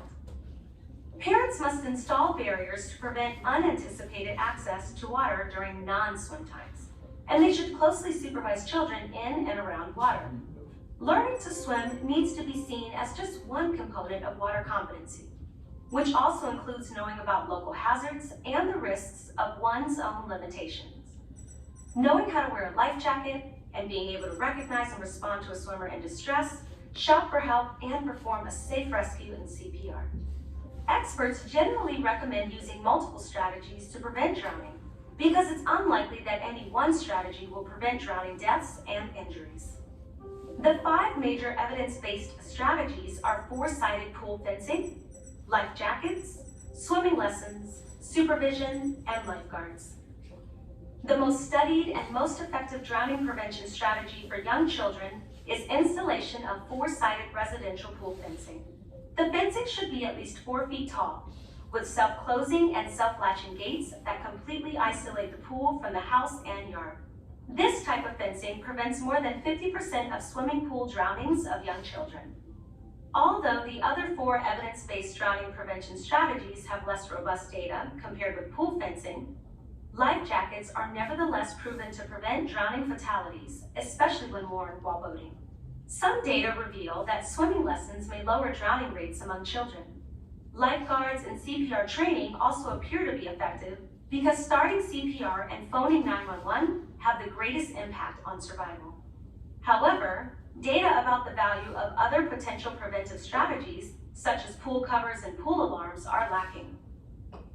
Inadequate supervision is often cited as a contributing factor when children drown, especially younger children. Adequate supervision, described as close, constant, and attentive supervision of young children in or around any water, is a primary and absolutely essential preventive strategy. For beginning swimmers, adequate supervision is called touch supervision, in which the supervising adult is within arm's reach of the child so they can pull the child out of the water if the child's head becomes submerged. For more advanced swimmers, supervision should include being capable of recognizing and responding appropriately to a child in distress. Remember, no single strategy can completely eliminate a child's risk of drowning, and the best method to minimize the risk is a combination of all the strategies mentioned here to provide multiple layers of protection. For more information on drowning prevention from the American Academy of Pediatrics, visit www.aap.org/drowning.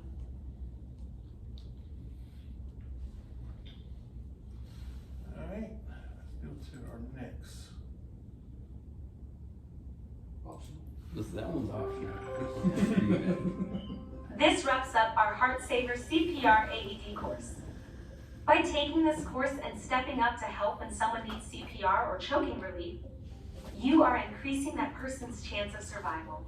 The knowledge you gain today can help you change or even save someone's life. If you practice your skills often to keep them up to date, you'll have the best chance to help someone who may need immediate assistance when an emergency occurs. Your student workbook is a great resource, so use it to review this information between training courses. At the American Heart Association, we remain committed to exceptional training. Go to heart.org/CPR for more information on our courses and to learn more about our mission. On behalf of the American Heart Association, we congratulate you and thank you for taking the time to attend this important course. Alright. Everybody got some of that? Yes. Something I've never been shown is how to do the Heimlich. Yeah, Really? Yeah. I never had that before either. So You did this time. I definitely pulled that out of it. I've never had to practice it. I think I've seen someone like demonstrate it in front of me, like maybe in school, but Yeah, definitely like somewhere in school. yeah, as I said, it's been decades ago. I could use a little more practice at it though. No, we can't. Tell you what, I figured it out. If I ever get depressed, I'll just sign up to be, go to a CPR class and get hugs.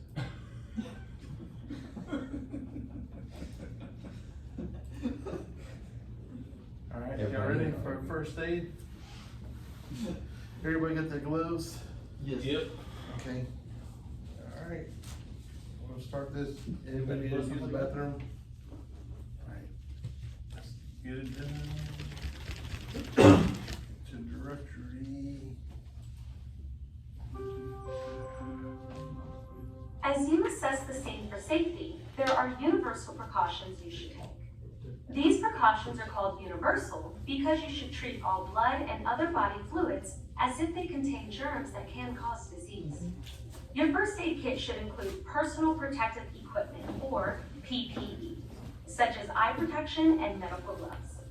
While you are giving first aid, PPE keeps you safe from blood and other bodily fluids, such as saliva and urine. Additionally, eye protection can help shield you from chemicals or poisons that may be nearby. First aid kits may also contain a pocket mask for giving breaths in case you need to provide CPR. And because some people are allergic to latex or have developed sensitivity to latex that can cause serious reactions, you should use non-latex gloves if at all possible. As a reminder, if you are in charge of the first aid kit, remember to keep it stocked with all of these items and the additional items listed in your student workbook and to restock after any of the supplies are used. While the AHA always recommends the use of PPE, and this course will often show PPE being used, it's possible you may find yourself in an emergency where PPE is unavailable. In this situation, use your best judgment for how to render first aid. You should always wear PPE whenever there is visible blood or other body fluids. However, if the person's blood does make contact with your skin or splashes in your eyes or mouth, take these steps. Remove your gloves if you are wearing them. Immediately wash your hands and rinse the contact area with soap and lots of water for 20 seconds. Rinse your eyes, your nose, or the inside of your mouth with plenty of water if body fluids splattered in any of these areas. And report to a healthcare provider as soon as possible.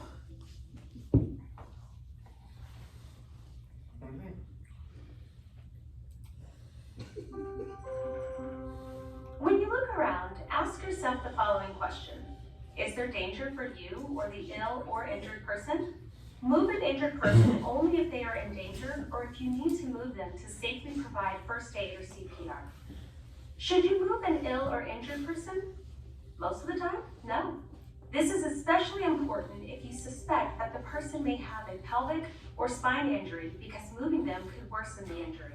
However, in certain situations, you may need to move a person for safety reasons or to provide first aid effectively.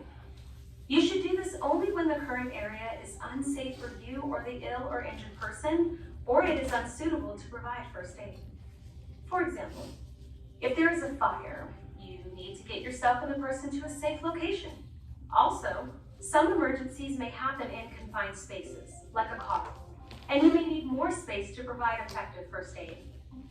If you do need to move someone, here's one way to do it. Drag the person by their clothes. Place your hands on the person's shoulders, grab their clothes, and pull them to safety. Are others around to help? If so, have someone phone 911 and get a first aid kit and AED if one is available. If no one else is near, phone 911 yourself and put your cell phone on speaker mode if available. Be prepared to provide information to the 911 dispatcher about who is ill or injured, how many people are hurt and what happened, and your location and how to get there. If there are other bystanders, send one of them to meet the paramedics and lead them to the scene. As you assess the need for first aid, it's important to know when and how to phone for help. As a general rule, you should phone 911 and ask for help whenever someone is seriously ill or injured or you're not sure what to do in an emergency. Here are some examples. The person doesn't respond to voice or touch, has chest discomfort, signaling possible heart attack, has signs of stroke, has a problem breathing, has a severe injury or burn, has severe bleeding, has a seizure, suddenly can't move a part of the body, has received an electrical shock, or has been exposed to poison. You will learn more about the signs and first aid actions for these medical and injury emergencies later in the course.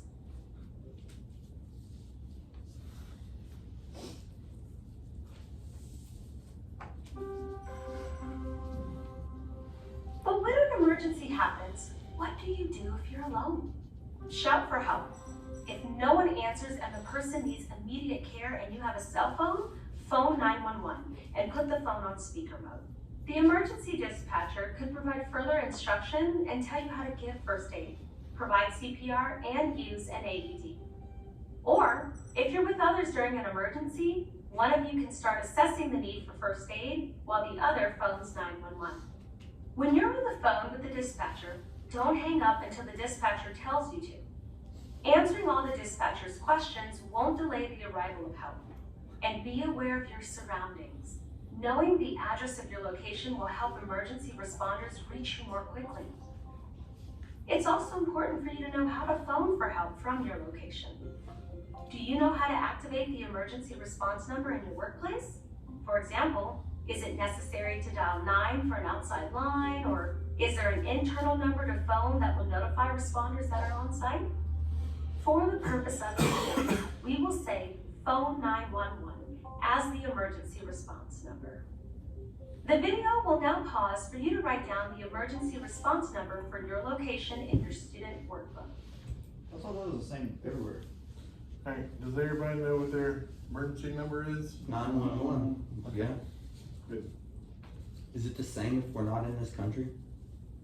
I don't That's know. what I was curious on. That's like, is that the only way it changes? Like if we go to Mexico or Canada? As you assess the scene for safety, there are universal precautions you should take.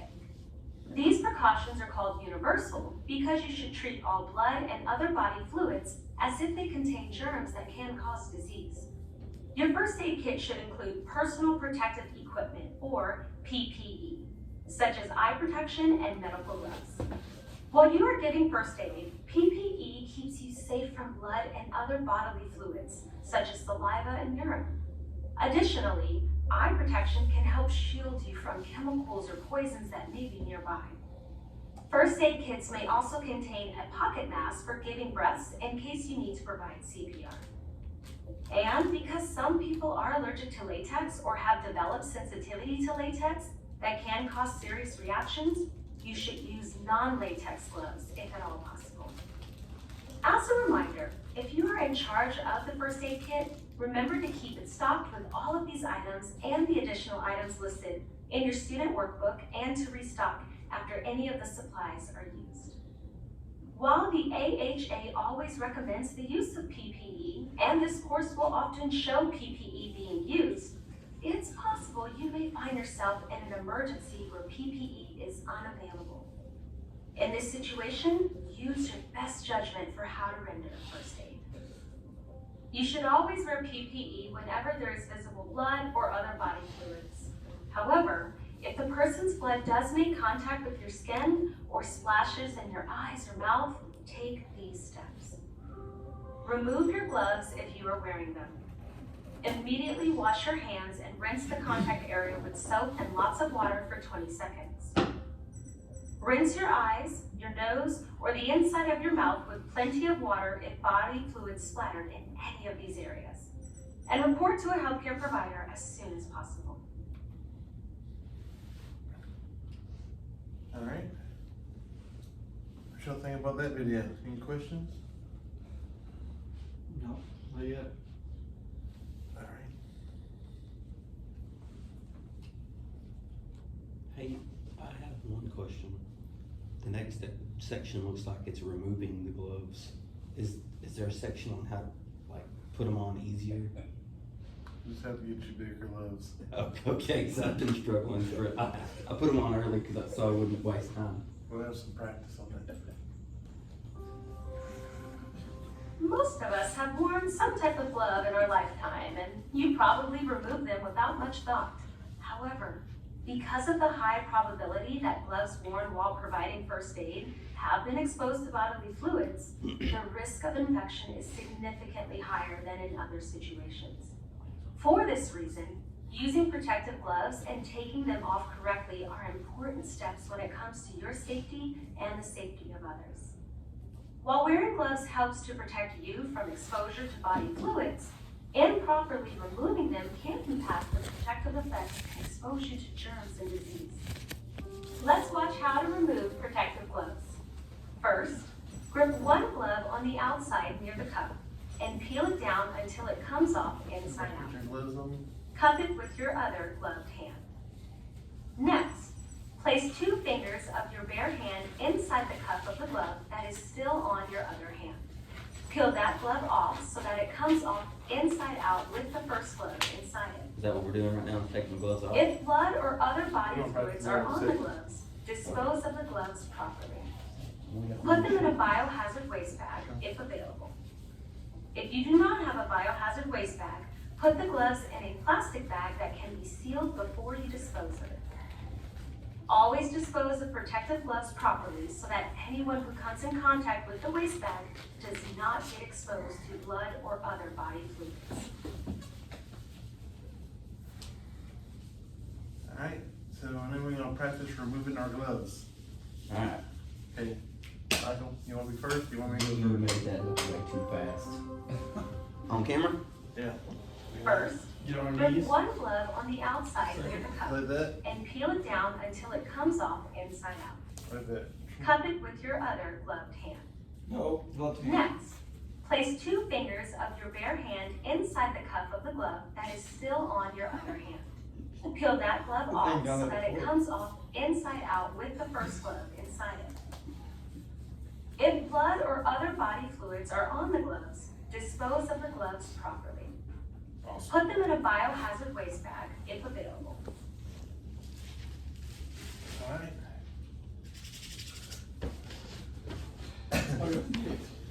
Give you the next one.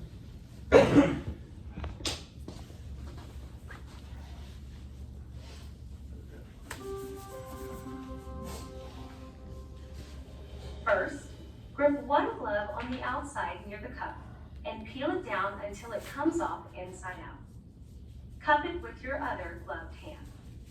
Yep. Next, place 2 fingers of your bare hand inside the cuff of the glove that is still on your other hand. Peel that glove off so that it comes off inside out with the first glove inside it. If blood or other body fluids are on the gloves, Dispose of the gloves properly. Put them in a biohazard waste bag if available. I got you, dude. Alright. Next one, Dr. Drew.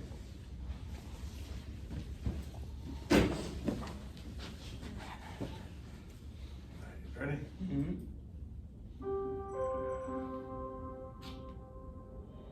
First, grip one glove on the outside near the cup No. and peel it down until it comes off inside out.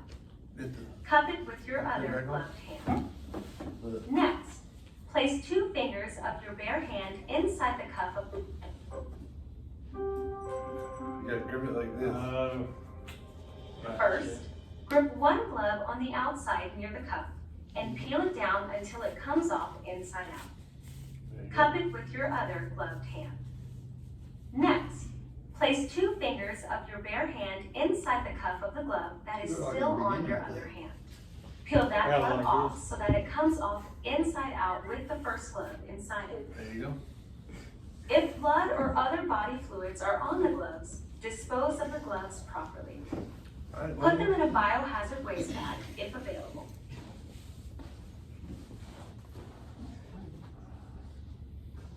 Alright, go ahead, Lane.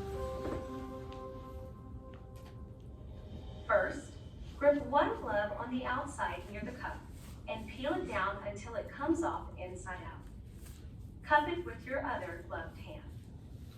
Next, place 2 fingers of your bare hand inside the cuff of the glove that is still on your other hand.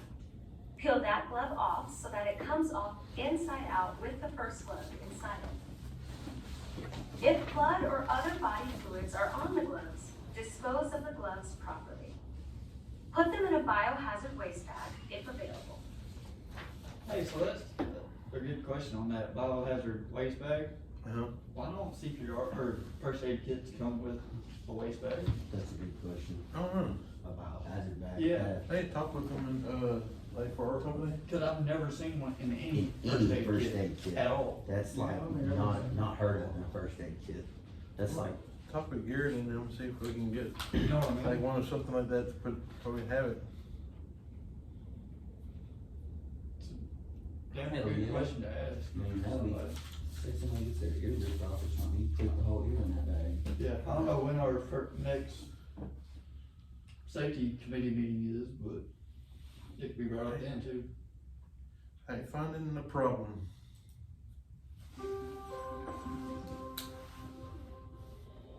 First, make sure the scene is safe. Next, check to see if the person responds. Approach the person, tap them, and shout.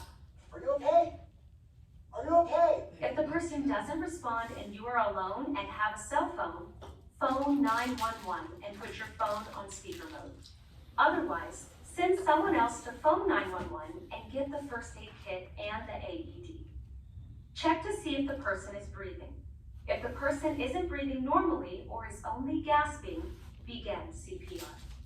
Finally, if the person is breathing but not responsive and you see no obvious signs of injury, look for any medical information jewelry.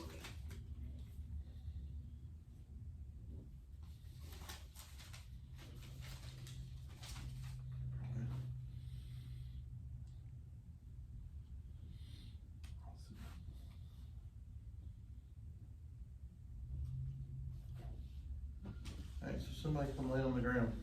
I got you, boss. We'll get each one of y'all to do the find the problem. Like this? Yeah, that looks good. Alright, ladies, get to practice. First, make sure the scene is safe. Next, check to see if the person responds. Approach the person, tap them, and shout.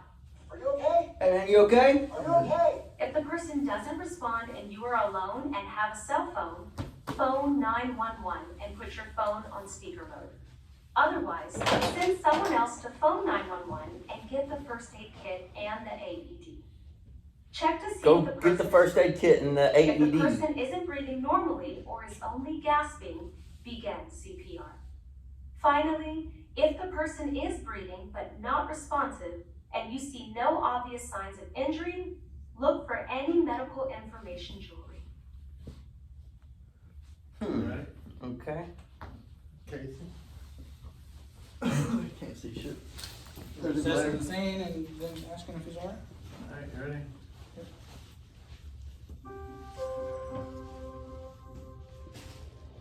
First, make sure the Alright. scene is Assessing safe. the scene. Next, Scene's check alright. to see if the person responds. Approach the person. Tap them and Hey, shout. you okay? Are you okay? Hey, you okay? Are you okay? If the person doesn't respond and you are alone and have a cell phone, phone 911 and put your phone on speaker mode. Otherwise, send someone else to phone 911 Hey, and get the first aid call kit 911 and the aid. Give me an AED. You got him on. Check to see if the person is breathing. If the person isn't breathing normally or is only gasping, begin CPR. Finally, if the person is breathing but not responsive and you see no obvious signs of injury, look for any medical information jewelry. Which would be a bracelet or a necklace, right? Yeah, it'd be a bracelet or a necklace. Alright, Lane, your turn. Alright, First, make sure the scene is safe. Next, check to see if the person responds. Approach the person, tap them, and shout. Are you okay? Hey, are you okay? Are you okay? If the person doesn't respond and you are alone and have a cell phone, phone 911 and put your phone on speaker mode. Otherwise, send someone else to phone 911 and get the first aid kit and the AED. Call 911. Check to First see if aid the kit. person is Gotcha. breathing. If the person isn't breathing normally or is only gasping, begin CPR.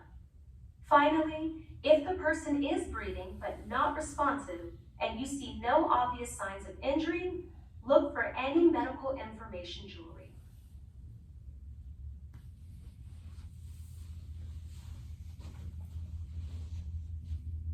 alright.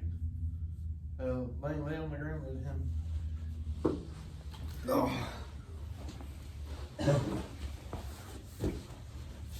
Start here. You know. Alright.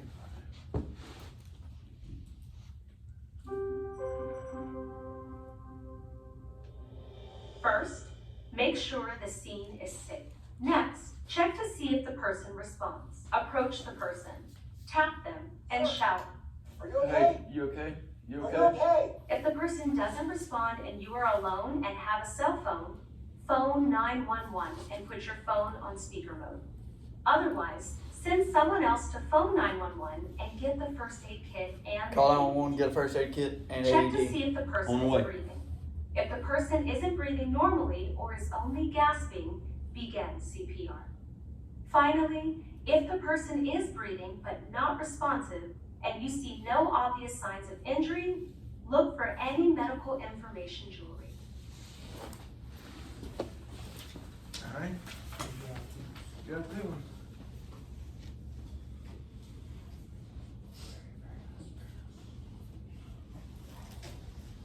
Didn't get to lay down long enough.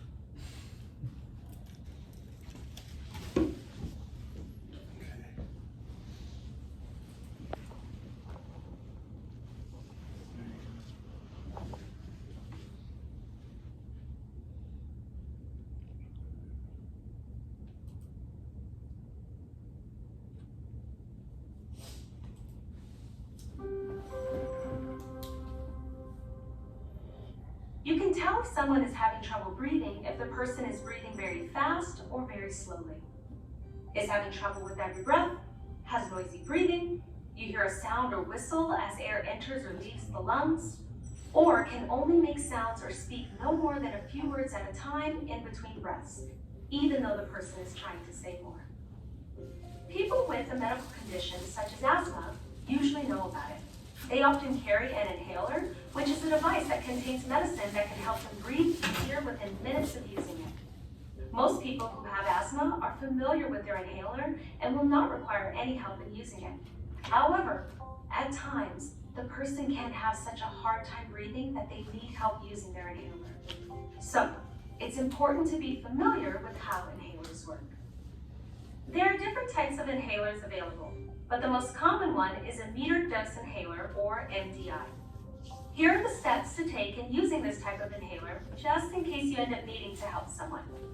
First, remove the cap and shake the inhaler well. Have the person breathe out all the way. Place the mouthpiece of the inhaler between their teeth and have them seal their lips around it. As they start to breathe in slowly, press down on the canister one time. Have them breathe in as slowly and as deeply as they can for about 5 seconds. Count to 10 to allow the medicine to reach the areas of the lungs. Repeat the steps above for each puff indicated on the inhaler. Generally, 2 puffs total. Replace the cap on the inhaler. Inhalers may also come with a separate apparatus called a spacer or chamber, which is an oval plastic container that attaches to the mouthpiece of the inhaler. If the person's inhaler has a spacer, attach it to the mouthpiece of the inhaler after shaking, but before having the person breathe out all the way.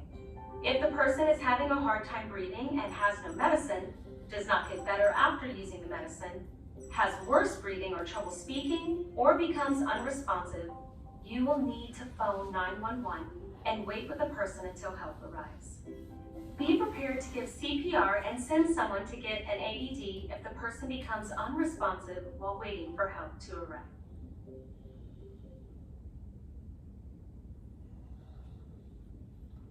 Alright.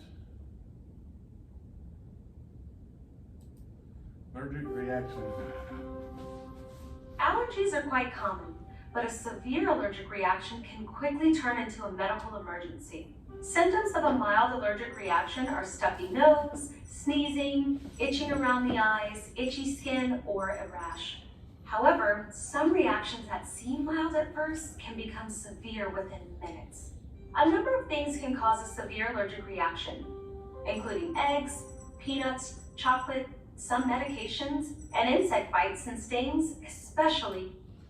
Hey, we're talking about this. I know, like something I did when I had a crew, I always asked the guys like if they was allergic to something. Like I had one guy allergic to peanuts, and I had another one like allergic to shellfish, and I'm allergic to shellfish. Do any of y'all ever ask each other? Yes. Yeah, Casey's allergic to bees, Okay. He's allergic to the medicine. sulfur-based medicine. Okay. It's good to know like that and check, you know. And AJ's almost definitely allergic to any of like poison ivy or poison oak or any of them skin irritants. So, and I can't even, they don't even come up on me, so. Yeah. But it's good to know that, like, especially when having the guys come to your crew. Bee stings. The signs of a severe allergic reaction are trouble breathing, swelling of the tongue and face, and signs of shock. An epinephrine auto-injector is a prescribed device that has a dose of medicine in it. The auto-injector will help a person with a severe allergic reaction breathe more easily. If a person has an epinephrine auto-injector, they will generally know how and when to use it. If the person needs help administering an epinephrine injection for which they have a prescription, Good Samaritan laws allow for you to help, providing you act in good faith. Now, let's watch a demonstration of a person administering an epinephrine injection to someone else. First, make sure the scene is safe. Phone or send someone to phone 911 and get the first aid kit and the AED. To use the epinephrine pen, follow the instructions on the pen and make sure you are holding the pen correctly. Hold the pen in your fist without touching either end because the needle comes out of one end. Press the tip of the injector hard against the side of the person's thigh, about halfway between the hip and the knee. Give the injection through clothes or on bare skin. The leg should remain still while the needle is in place. Pull the pin straight out, making sure you don't put your fingers over the end that has been pressed against the person's thigh. Either the person getting the injection or the person giving the injection should rub the injection spot for about 10 seconds. Note the time of the injection and give the pin to paramedics for proper disposal. If the person doesn't get better and there is a delay of greater than 5 to 10 minutes for advanced help to arrive, consider giving a second dose if available. Alright. You can practice it in your own seat. First, make sure the scene is safe. Phone or send someone to phone 911 and get the first aid kit and the AED. I don't wanna get first. To use the epinephrine pen, follow the instructions on the pen and make sure you are holding the pen correctly. Hold the pen in your fist without touching either end because the needle comes out of one end. Press the tip of the injector hard against the side of the person's thigh, about halfway between the hip and the knee. Give the injection through clothes or on bare skin. The leg should remain still while the needle is in place. Yeah, right. Pull the pin straight out, making sure you don't put your fingers over the end that has been pressed against the person's thigh. Either the person getting the injection or the person giving the injection should rub the injection spot for about 10 seconds. Note the time of the injection and give the pin to paramedics for proper disposal. If the person doesn't get better and there is a delay of greater than 5 to 10 minutes for advanced help to arrive, consider giving a second dose if available.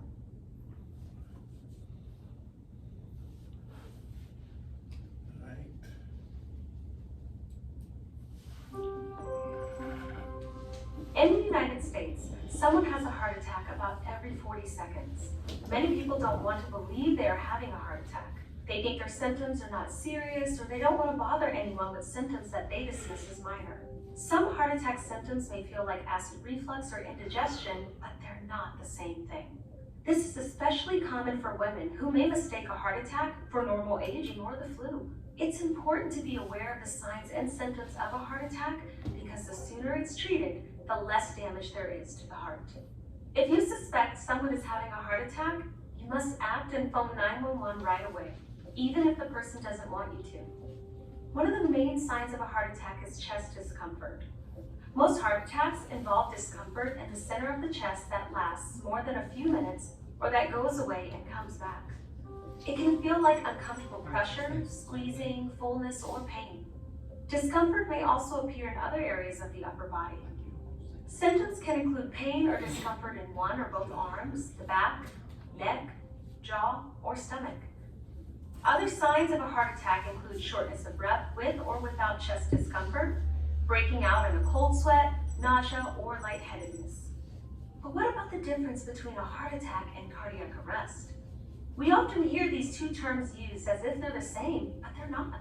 When a person is in cardiac arrest, they need CPR immediately. When a person has a heart attack, their heart is still beating and they need a different kind of help. If someone has signs of a possible heart attack, do the following. Make sure the person stays calm and rests. Phone 911 first so that help can arrive quickly. Ask someone to get the first aid kit and an AED. Once the first aid kit arrives, if the person has no allergy to aspirin, no serious bleeding, and no signs of a stroke, have the person chew and swallow 1 adult or 2 low-dose aspirins. If the person becomes unresponsive, be prepared to provide CPR and use the AED. Remember that during a heart attack, giving aspirin appropriately can make a big difference in the person's quality of recovery.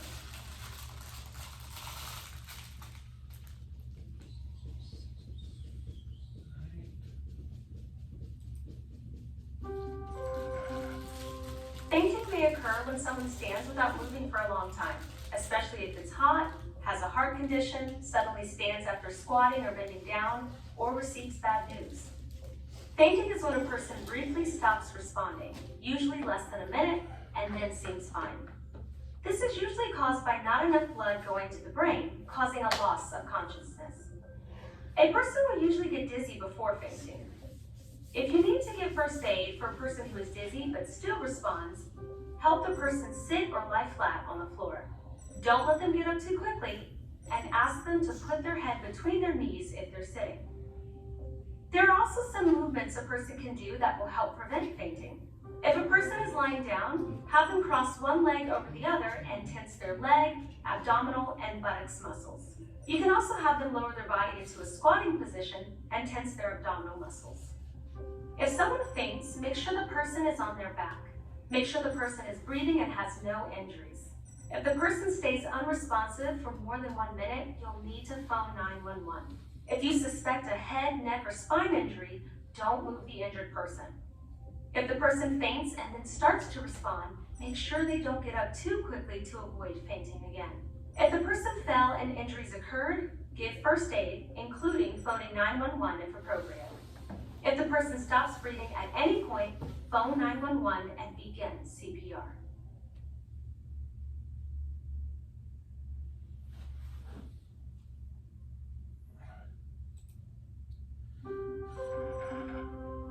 Low blood sugar occurs when your blood sugar or glucose levels drop lower than normal. Low blood sugar can occur if a person with diabetes hasn't eaten or is vomiting, hasn't eaten enough food for their level of activity, or has injected too much insulin. Diabetes is a disease that affects the levels of sugar in the blood. Too much or too little sugar causes problems. Some people with diabetes take medications, such as insulin, to maintain their sugar levels. Sometimes too much insulin can result in low blood sugar. If low blood sugar occurs in a person with diabetes, the person may become irritable or confused, hungry or weak, sleepy or sweaty, or the person might even have a seizure. Signs of low blood sugar can come on quickly in someone with diabetes. If you think someone is experiencing low blood sugar, take the following first aid actions. If the person can sit up and swallow, ask them to eat or drink something with sugar that can rapidly restore blood glucose levels. These items include glucose tablets, orange juice, or soft chewy candy such as jelly beans. Have the person sit quietly or lie down. If the person's symptoms don't improve within 10 minutes, or if symptoms worsen, phone or have someone phone 911. If the person can't sit up or swallow, don't force them. In this case, you should phone 911 right away.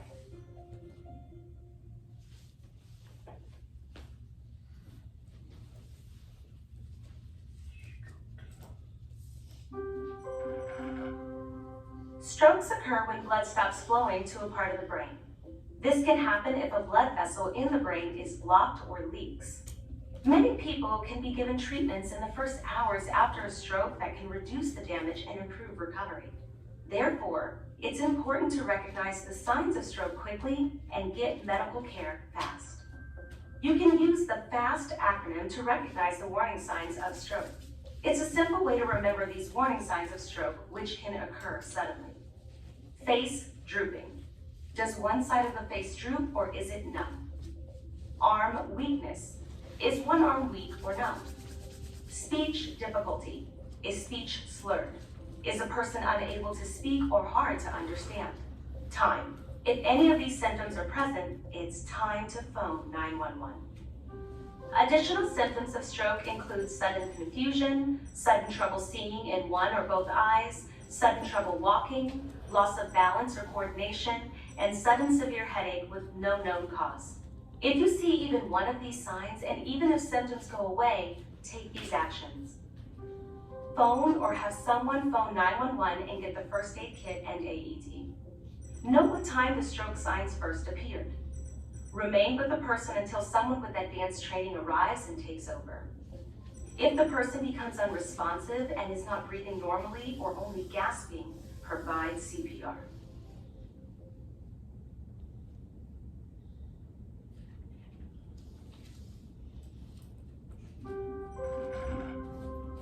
A seizure is abnormal electrical activity in the brain. Most seizures stop within a few minutes and are often caused by a medical condition called epilepsy, which is characterized by recurrent seizures. Not all people who have seizures have epilepsy. Seizures can also be caused by head injury, low blood sugar, heat-related injury, poisoning, or cardiac arrest. During a seizure, a person may lose muscle control, fall to the ground, or stop responding. And the person usually has jerking movement of the arms, legs, and sometimes other parts of the body. However, not all seizures look like this. Some people might stop responding and have a glassy-eyed stare. During the seizure, a person may bite their tongue, cheek, or mouth. You can give first aid for that injury when the seizure is over. And after a seizure, it isn't unusual for the person to be slow to respond, feel confused, or even fall asleep. The most important first aid action for a person having a seizure is to protect the person from injury. Move furniture or other objects out of the way, and place something soft like a towel or jacket under the person's head. Contrary to myths you may have heard, if someone is having a seizure, you should never hold them down or put something in their mouth. Then, phone 911 if any of the following is true. The person has never had a seizure before. The person has difficulty breathing or waking after the seizure. The seizure lasts longer than 5 minutes. The person has another seizure soon after the first one. The person is injured during the seizure. The seizure happens in water. The person has a known health condition like diabetes or heart disease or is pregnant. After a seizure, the most important thing is to quickly check to see if the person is responsive and breathing. If they are unresponsive and not breathing normally or only gasping, phone 911 and provide CPR. Stay with the person until advanced help arrives. If the person is having trouble breathing because of vomiting or fluids in their mouth, roll the person onto their side.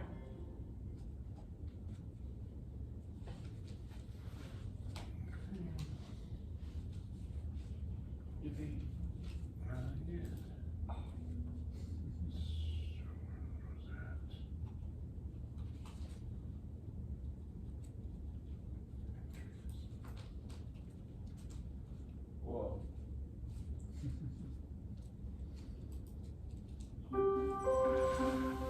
In this part of the course, you'll learn about external bleeding. According to the U.S. Bureau of Labor Statistics, a non-fatal workplace injury or illness occurs every 11 seconds. Workplace injuries can often result in external bleeding. Most bleeding is minor and can be treated without advanced help. Getting a first aid kit is an important step to control bleeding quickly. Because it will contain the dressings, bandages, gloves, and manufactured tourniquet you may need to render first aid. It's important to stay calm, as bleeding often looks worse than it is, and most bleeding can be stopped with pressure. With all bleeding injuries, your first action should be to identify 2 factors to guide your care. 1, the amount of bleeding, and 2, the location of the bleeding. Minor bleeding occurs from small cuts or scrapes and is easily controlled often with a simple adhesive bandage. For minor cuts anywhere on the body, wash the area with soap and water and then apply a dressing to the wound. Once the bleeding has stopped, you can apply an antibiotic ointment if the person has no known allergies and an adhesive bandage. This method has been proven to help wounds heal faster and more effectively. For more severe wounds, it may be necessary to use bandages, dressings, or a manufactured tourniquet. A dressing is a clean material used directly on a wound to stop bleeding. If you do not have a first aid kit, or your kit does not contain gauze dressings, you can use any other clean piece of cloth. A bandage is material used to protect or cover an injured body part. A bandage may also be used to help keep pressure on a wound. If necessary, you can hold gauze dressings in place over a wound with a bandage. A manufactured tourniquet should also be included in your first aid kit. They come in several different styles, so you should become familiar with what your kit includes. If the wound is bleeding more than can easily be stopped with an adhesive bandage, you will need to determine whether it is non-life-threatening or life-threatening bleeding. Consider a wound to be life-threatening if the flow of blood is continuous and steady, and if the volume of loss appears large, about equal to half of a 12-ounce can. You do not want to wait for blood to accumulate to take action, as cuts that may seem more moderate at first can become severe if the person is on certain types of blood-thinning medications, like aspirin. It is important to not underestimate the amount of blood loss and be prepared to take action. With any bleeding, these are the steps you should take. First, make sure the scene is safe. Be sure you and the injured person are safe from whatever caused the bleeding. Then, send someone to get the first aid kit. If possible, have the person apply direct pressure to the injury while you are quickly gathering supplies. Put on gloves as soon as they are available. If the bleeding is non-life-threatening, apply a dressing to the bleeding area. Put direct pressure on the dressings using the heel of one hand, with the other hand stacked on top of the first. If possible, keep your arms straight while applying pressure downward onto the wound. Direct pressure should be firm, steady, and constant. Do not remove pressure from the wound to add more dressings. Also, do not remove a dressing once it's in place, because this could cause the wound to bleed more. Continue holding firm pressure until help arrives or the bleeding stops. Releasing pressure too soon can allow the wound to start bleeding again. If the bleeding does not stop, press harder. Keep pressure on the wound until it stops bleeding.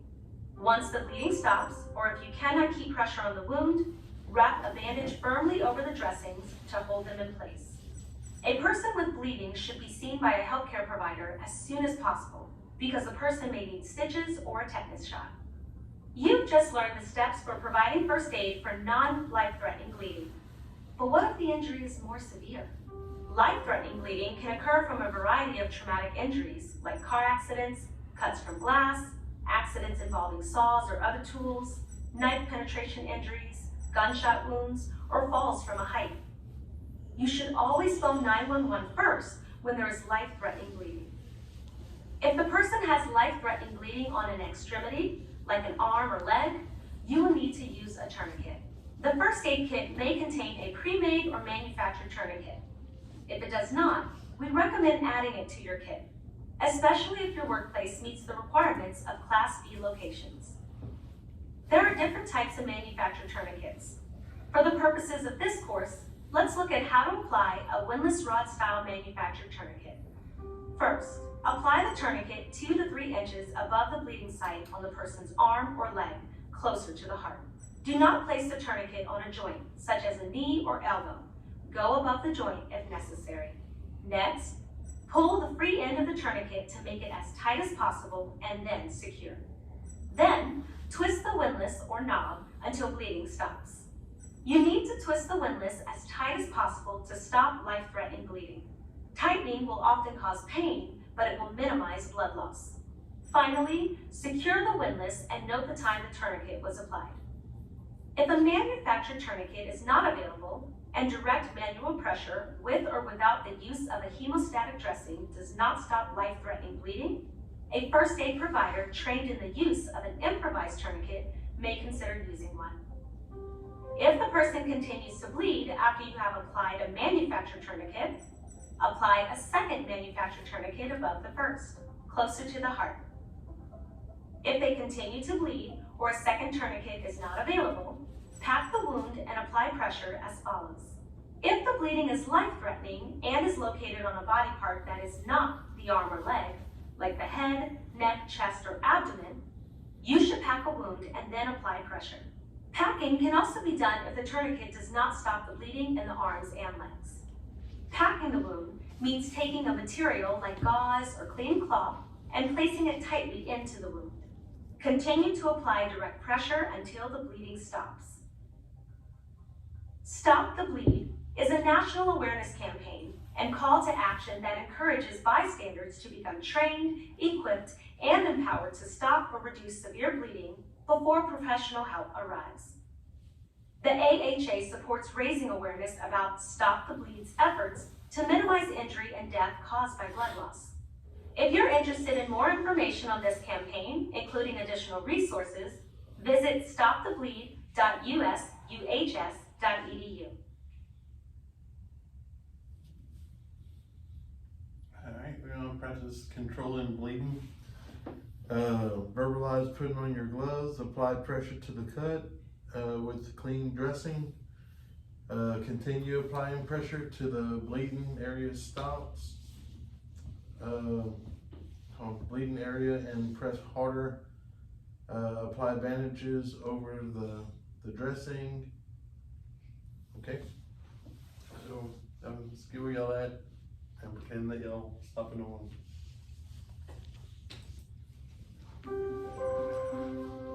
You got a cut on your leg or something. First, make sure the scene is safe.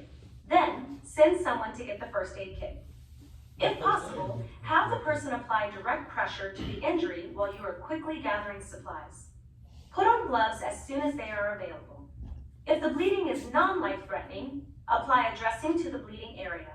Put direct pressure on the dressings using the heel of one hand with the other hand stacked on top of the first. If possible, keep your arms straight while applying pressure downward onto the wound. Direct pressure should be firm, steady, and constant. Do not remove pressure from the wound to add more dressings. Also, Do not remove a dressing once it's in place because this could cause the wound to bleed more. Continue holding firm pressure until help arrives or the bleeding stops. Once the bleeding stops, or if you cannot keep pressure on the wound, wrap a bandage firmly over the dressings to hold them in place. Hey, everybody got it?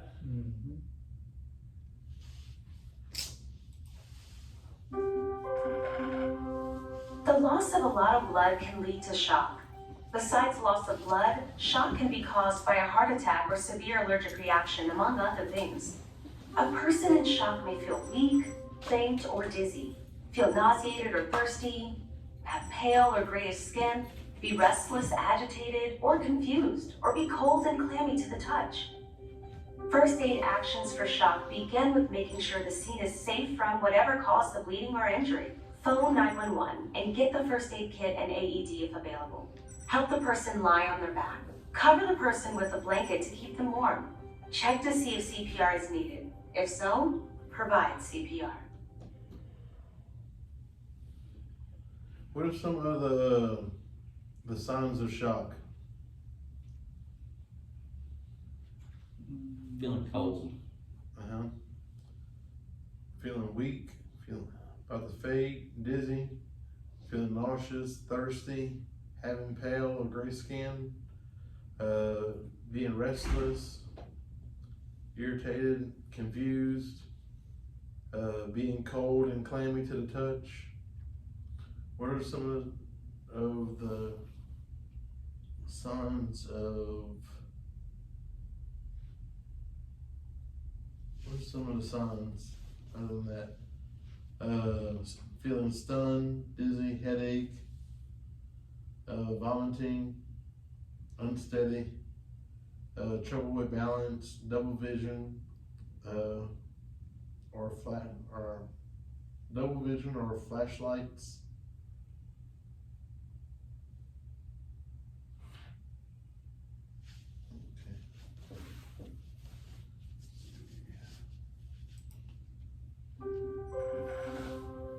Penetrating and puncturing injuries to the body are treated differently from more common bleeding injuries. An object such as a knife, nail, or sharp stick can wound a person by penetrating the body or puncturing the skin. Follow these first aid steps for penetrating and puncturing injuries. First, make sure you're safe from whatever or whoever caused the injury. Phone or have someone else phone 911. If you're able to help the injured person, try to keep them from moving. You'll want to have both the first aid kit and AED. Be sure to put on gloves and try to stop any bleeding you can see. If the object is stuck in the body, leave it there until a healthcare provider can treat the injury. Taking it out may cause more bleeding and damage. Be prepared to give CPR and use the AED if the person becomes unresponsive and stops breathing.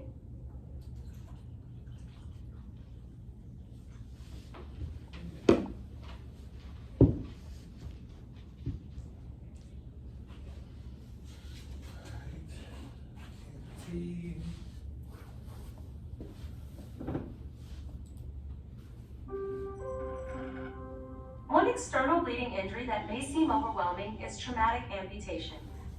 Amputation occurs when any part of the body is cut or torn off. It may be possible to reattach amputated fingers or toes, and because of this, it's important to first stop bleeding by using pressure and possibly a tourniquet if bleeding is severe, which you learned earlier in this course. You should also be prepared to treat the person if they go into shock. Then, you'll need to protect the amputated body part. To take care of a smaller amputated body part, such as fingers or toes, rinse the body part in clean water. Then cover it with a clean dressing and place it in a watertight plastic bag. Place the bag in another container with ice or ice and water, and label it with the injured person's name, the date, and the time. Make sure the body part gets to the hospital with the injured person. Remember, do not place the amputated body part directly on ice because extreme cold can injure it.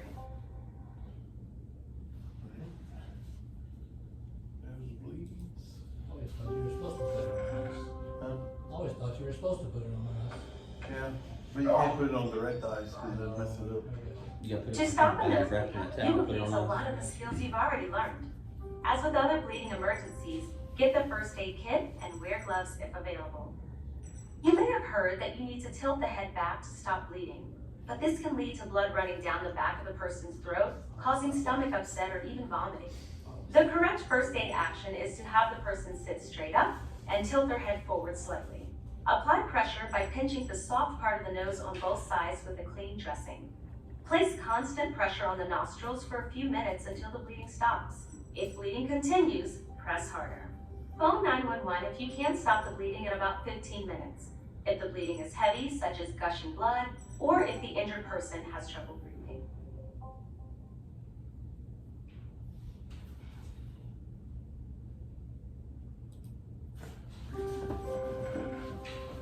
When a person has a mouth injury, it can be serious if blood or broken teeth block the airway and cause breathing problems. But bleeding from the mouth can usually be stopped with pressure. You'll need to get the first aid kit and put on gloves. If bleeding is coming from the tongue, lip, or cheek and you can reach it easily, apply pressure with gauze or a clean cloth. If you can't stop the bleeding in 5 to 10 minutes, or if the person has trouble breathing, take the person to see a healthcare provider or phone or ask someone else to phone 911.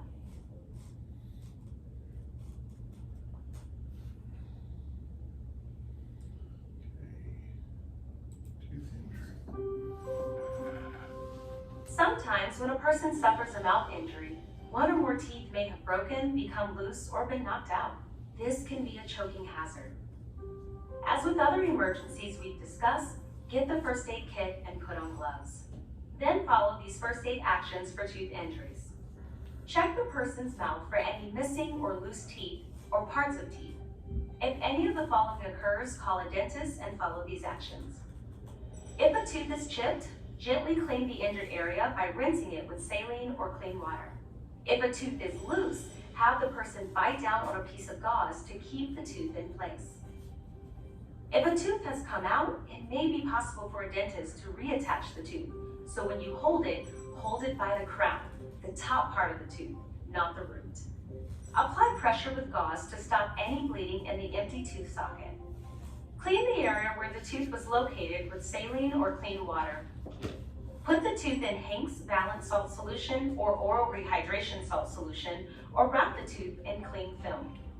If none of these are available, store the tooth in cow's milk or in the injured person's saliva, not in the mouth. Do not store the tooth in tap water. Immediately take the injured person and the tooth to a dentist or emergency room.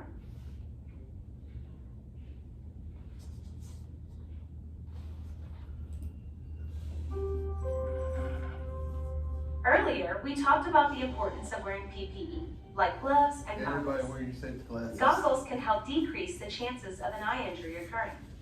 So it's very important to wear goggles in situations where eye injuries are common, especially if you have a job where you are frequently exposed to chemicals. Providing first aid for an eye injury depends on the severity and type of injury. If something small like sand gets in a person's eye, keep the eye open and rinse with lots of running water. Be sure to tell the person not to rub their eye because that could cause further damage. If the person complains about extreme pain, the object does not come out after rinsing with water, or if the person has trouble seeing, tell the person to keep their eyes closed until they can be seen by a healthcare provider. If a person takes a direct hit to the eye, such as a punch, apply a cold compress to the affected area for 5 to 10 minutes at a time. Never place ice directly on your body. Use a cloth barrier, such as a small towel, at all times. Phone a healthcare provider to see if an examination is recommended. If there is drainage from the eye, vision changes, persistent pain, or visible abnormalities such as bleeding in the white part of the eye, go to the emergency room or phone 911. If chemicals get in a person's eyes, rinse the eyes with lots of water for at least 15 minutes and don't rub the eyes. If an eye wash station is nearby or you have access to an eye wash kit, use it.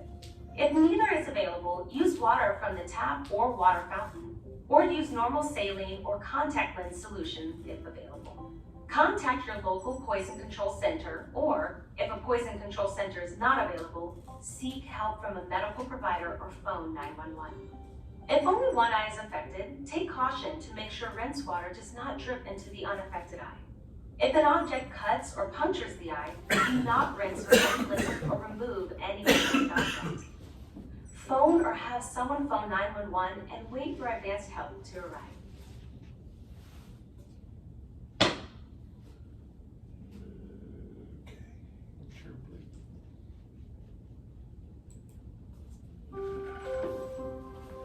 By now, you know how to provide first aid for external bleeding. But bleeding can also occur inside the body where you can't see it. This is called internal bleeding. Internal bleeding generally occurs when a severe injury or trauma causes a blood vessel to tear and bleed inside the body. This kind of injury can happen when someone was involved in a car accident, including being hit by a car, fell from a height, was injured in the abdomen or chest, was injured playing sports, or was wounded with a knife or gun. Signs and symptoms of internal bleeding are pain in the abdomen or chest, shortness of breath, coughing up or vomiting blood, or signs of shock without external bleeding. When bleeding occurs inside the body, you may be able to see a bruise under the skin, or you may not see any signs at all. You won't be able to tell how much bleeding has occurred. For this reason, if any of these signs or symptoms occur, you should suspect internal bleeding and do the following. Make sure you are safe from whatever caused the person's injury. Phone 911 so that advanced help can arrive as quickly as possible. Have someone get the first aid kit and AED, and be prepared to provide CPR if the person becomes unresponsive and stops breathing normally. If the person is responsive, have them lie down and keep still. Treat any external injuries while waiting for help to arrive. Keep in mind that as with external bleeding, internal bleeding can cause shock, so you'll want to check for signs of shock and provide first aid as needed. We're trying that AC up.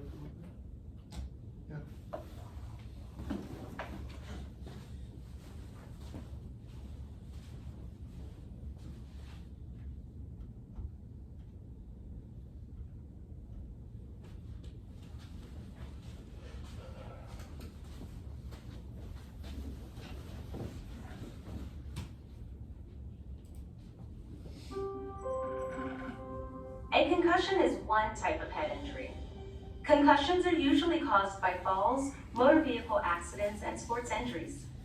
A concussion may occur when the head or the body is hit so hard that the brain is moved inside the skull. There is no such thing as a minor brain injury. All concussions must be taken seriously. They can impact health, memory, learning, and even long-term survival. Concussions can happen anytime. Thus, everyone is at risk for a concussion. However, young children and teens are more likely to get a concussion. Concussion signs and symptoms differ with each person and with each injury. Symptoms may not be noticeable for hours or even days. Signs of a concussion that others might observe include appearing dazed, stunned or confused, forgetting an instruction, moving in a clumsy way, answering questions slowly, losing consciousness, even briefly, and showing changes in mood, behavior, or personality. Symptoms that the injured person might report can include headache or a feeling of pressure in the head, nausea or vomiting, balance problems or dizziness, double or blurry vision, sensitivity to light or noise, feeling sluggish, hazy, foggy, or groggy, problems with concentration or memory, confusion, and feeling off or depressed. Anyone with a suspected concussion should be evaluated by a healthcare provider as soon as possible. Please follow the recommendations from medical professionals for safe return to work or school. Coming back too early can be dangerous and can lead to a longer recovery. A person needs to fully recover before resuming normal activities.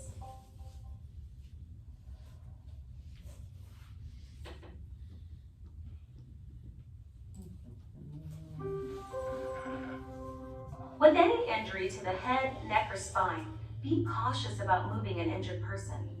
Suspect a head injury if the person fell from a height, received a strong blow to the head, was in a car crash, or was riding a bicycle or motorbike that was in a crash, especially when not wearing a helmet or the helmet broke in the crash. In addition, a person with a head injury other than a concussion may either moan or not respond at all, vomit, have trouble seeing, walking, or moving any part of the body, or have a seizure.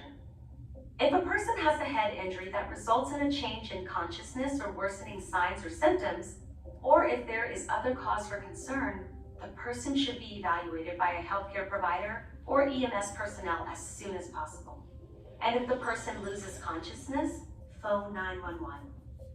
A person with any of these signs should not play sports, drive a car, ride a bike, or work with heavy machinery until a healthcare provider says it's okay to do so. If a person falls, they may have injured the spine, which protects the spinal cord. Suspect possible spinal damage if the person is 65 years of age or older, was in a car or bicycle crash, fell, has tingling or is weak in the extremities, has pain or tenderness in the neck or back, appears intoxicated or not fully alert, or has other painful injuries, especially of the head or neck. When a person has a spine injury, do not twist or turn the head or neck unless it's necessary to turn the person face up to provide CPR. You need to move the person out of danger, or the person is having trouble breathing, is vomiting, or has fluids in their mouth. If you suspect someone has a head, neck, or spine injury, phone 911 and get the first aid kit and AED. Have the person remain as still as possible. Do not twist or turn the person's head or neck unless absolutely necessary. Stay with the person until advanced help arrives.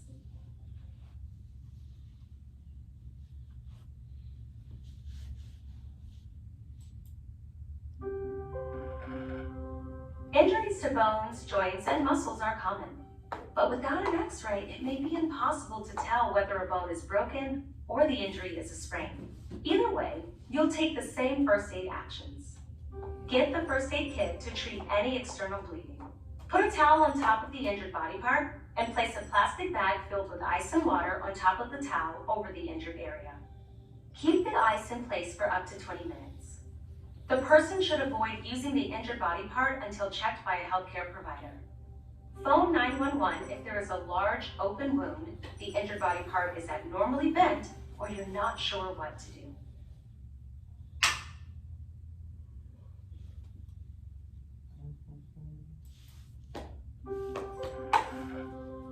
There are times when someone has a suspected broken bone and you may need to splint it. For example, if you are hiking in the wilderness, you may need to apply a splint to an injured arm until the person can be seen by a healthcare provider. A splint keeps an injured body part from moving.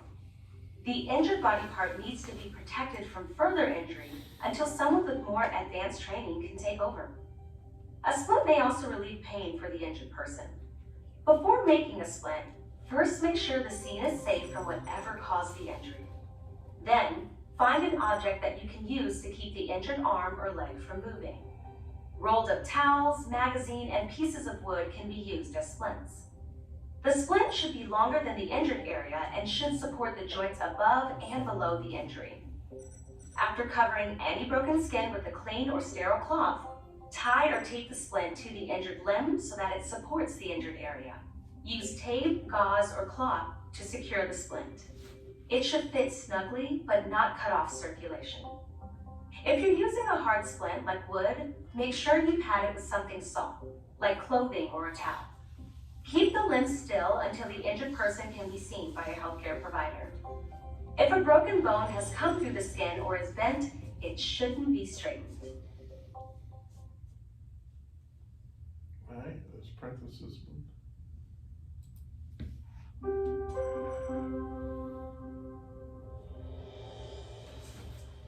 Before making a splint, first make sure the scene is safe from whatever caused the injury. Then, find an object that you can use to keep the injured arm or leg from moving. Rolled up towels, magazine, and pieces of wood can be used as splints. The splint should be longer than the injured area and should support the joints above and below the injury. After covering any broken skin with a clean or sterile cloth, tie or tape the splint to the injured limb so that it supports the injured area. Use tape, gauze, or cloth to secure the splint. It should fit snugly but not cut off circulation.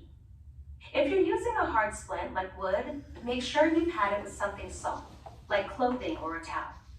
Keep the limb still until the injured person can be seen by a healthcare provider.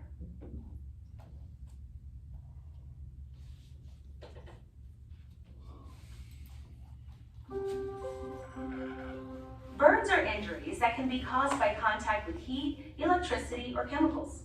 Specifically, heat burns are caused when a person comes in contact with a hot surface, hot liquids, steam, or fire.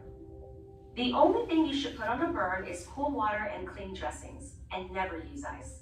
It can actually damage a burned area. Take these first aid steps if the burn area is minor or small. First, make sure you are safe from whatever caused the burn. Cool the burn area immediately under cold, but not ice cold, running water for at least 10 minutes or until it doesn't hurt. If you do not have access to running water, use a cool or cold, but not freezing, clean compress. While the person has the injured area under running water, get the first aid kit so that you can cover the burn with a dry, non-stick sterile or clean dressing. More serious burns are those that are deep, that occur on the hands, feet, face, groin, or buttocks, or that cause the skin to be dry and leathery. Burns should also be considered serious if they seem minor but cover a surface area of 3 inches or more in diameter. Serious burns can be caused by a variety of factors, such as hot water or fire. If the person or their clothing is on fire, put the fire out. The best way to do this is to have that person stop, drop, and roll. Then cover the person with a wet blanket. Once the fire is out, remove the wet blanket and carefully remove jewelry and clothing that is not stuck to the skin. Cool the burn area immediately with cold water for at least 10 minutes. After you cool the burns, cover them with dry, non-stick sterile or clean dressings. Then cover the person with a dry blanket and check for signs of shock. Serious burns require immediate medical attention. Someone with a serious burn should see a healthcare provider right away, or you or someone else should phone 911.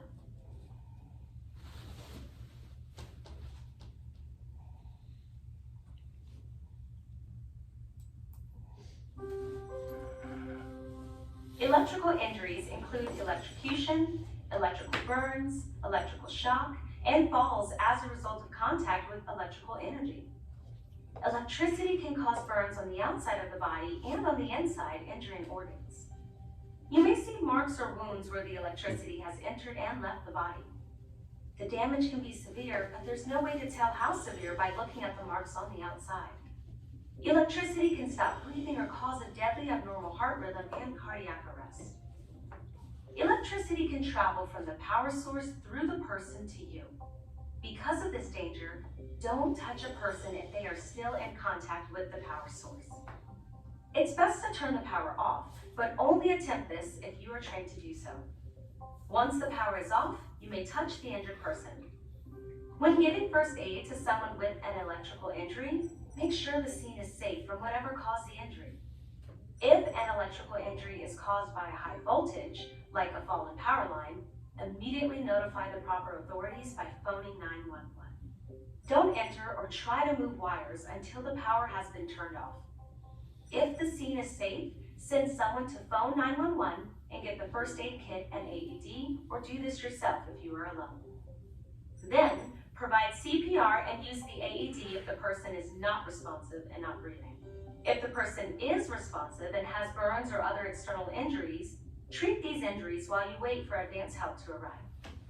Even if the person is responsive and does not appear to have any external injuries, a healthcare provider should check everyone who has an electrical injury as soon as possible.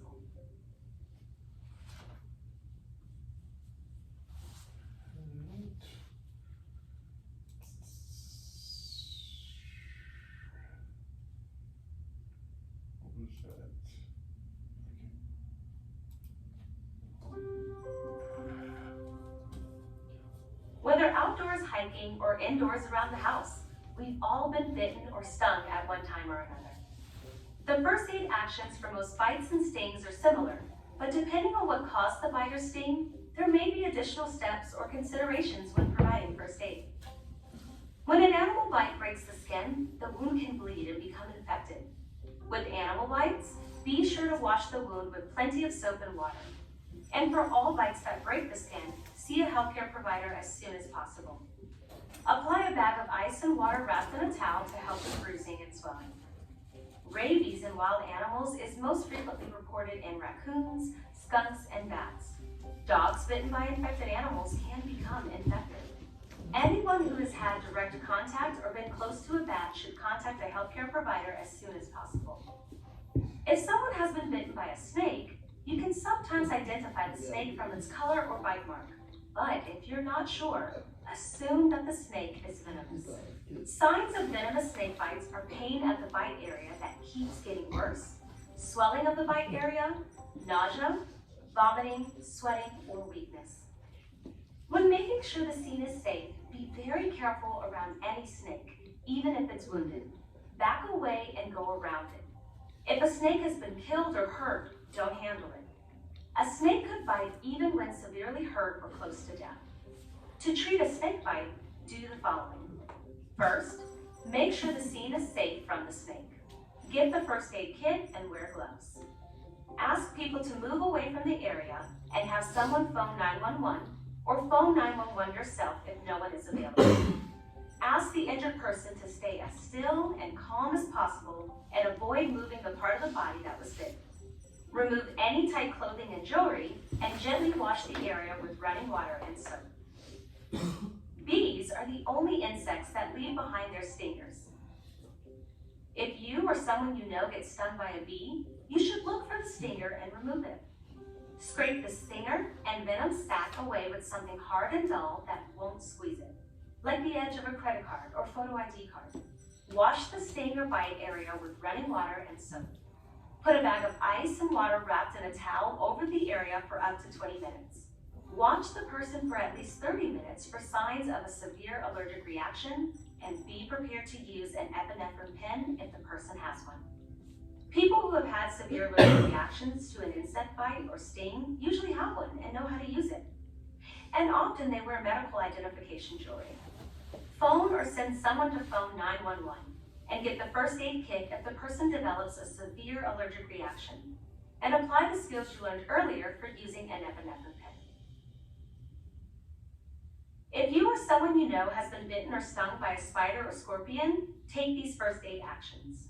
First, make sure the scene is safe from whatever caused the bite or sting. Get the first aid kit. Put on gloves. Wash the bite with lots of running water and soap, and put a bag of ice and water wrapped in a towel on the bite or sting. The bite or sting of most insects or spiders is not life-threatening, but can cause mild signs of redness and itching at the bite area. Signs of venomous spider bites and scorpion stings are severe pain at the site of the bite or sting, muscle cramps, headache, fever, vomiting, breathing problems, seizures, or lack of response. Bites from spiders, such as the brown recluse or black widow, should be treated as life-threatening. If you know that a person has been bitten by a venomous spider or scorpion, or has any of these signs after such a bite or sting, then they need to be seen by a healthcare provider. If the person stops breathing and becomes unresponsive, you will need to phone 911 and perform CPR. Ticks are found in wooded areas and attach themselves to exposed parts of the body. Many are harmless, but some carry serious diseases. If you find a tick, remove it as soon as possible. The longer the tick stays attached to a person, the greater the chance of catching a disease. Follow the same first aid actions as those you've learned for other insect bites or stings. But first, you'll need to remove the tick from the person's skin. Use tweezers to grab the tick by its mouth or head as close to the skin as possible, trying to avoid pinching the tick. Lift the tick straight out. If you lift the tick until the person's skin tense and wait for several seconds, the tick may let go. Avoid home remedies such as using heat or cosmetic products to make the tick detach from the skin, because these methods can cause the tick to burrow deeper and increase the chances of transmitting a disease. Using tweezers right away is the safest and fastest way to remove the tick from the skin. Remember to wash the bite area with running water and soap. If you are in an area where you know there is tick-borne illness, suggest that the person see a healthcare provider as soon as possible and place the tick in a plastic bag to take with them. Just as it's important to be aware of ticks and other insects and animals when you're in the wilderness, it's important to be aware of fish and marine animals when swimming in the ocean. Bites and stings from jellyfish, stingrays, or stonefish may cause pain, swelling, redness, or bleeding. Some marine bites and stings can be serious and even fatal if a person has a severe allergic reaction to the sting or the venom. There are specific first aid actions for marine bites and stings. First, make sure the scene is safe from whatever caused the bite or sting. Keep the person quiet and still. Use tweezers to remove stingers or tentacles, or use a gloved hand or towel to wipe them away if tweezers aren't available. If the sting is from a jellyfish, rinse the injured area for at least 30 seconds with lots of vinegar.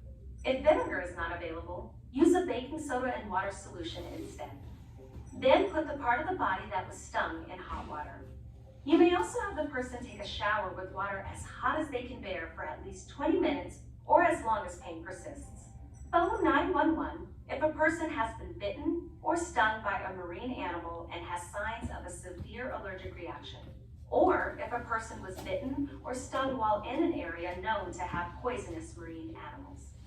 For all bites and stings that break the skin, see a healthcare provider as soon as possible.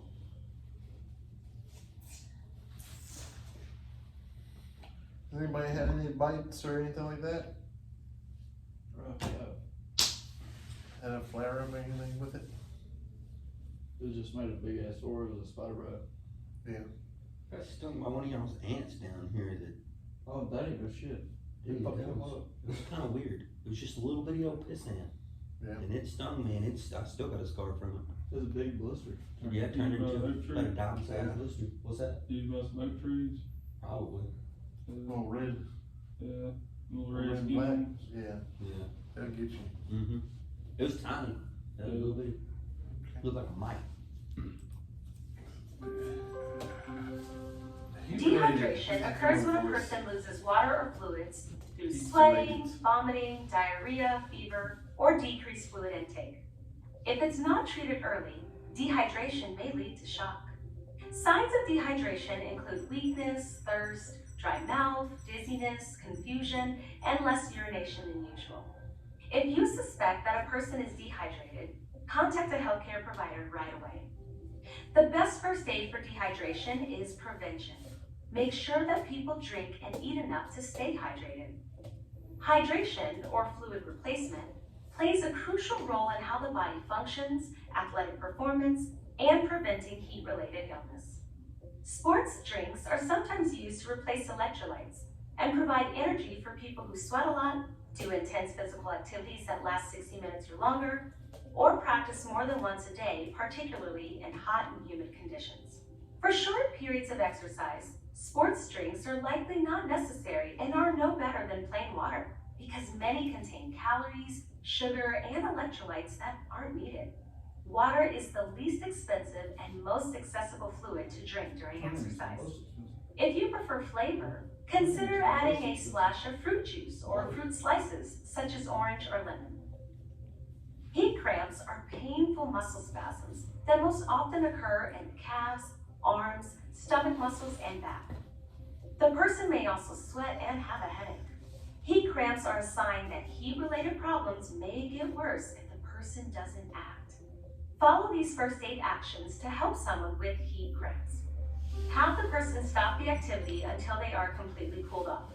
Have the person drink something with sugar and electrolytes, such as a sports drink or juice or water if these aren't available. And if the person can tolerate it, apply a bag with ice and water that's wrapped in a towel to the cramping area for up to 20 minutes. The signs of heat exhaustion are nausea, dizziness, vomiting, muscle cramps, feeling faint or fatigued, and heavy sweating. Take these actions for heat exhaustion. Have the person lie down in a cool place. Remove as much of the person's clothing as possible. Cool the person with a cool water spray. If a cool water spray is not available, place cool, damp cloths on the neck, armpits, and groin. As with heat cramps, if the person is responsive and can drink, have the person drink something with sugar and electrolytes, such as a sports drink or juice, or water if these aren't available. If the person's condition does not improve or deteriorates after taking the above actions, seek medical help or phone 911. Heat exhaustion, if not recognized and treated, can quickly progress to heat stroke, a life-threatening condition. The signs of heat stroke are confusion, passing out, dizziness, seizures, nausea, vomiting, muscle cramps, and feeling faint or fatigued. It's important to begin cooling a person who might have heat stroke immediately. Every minute counts.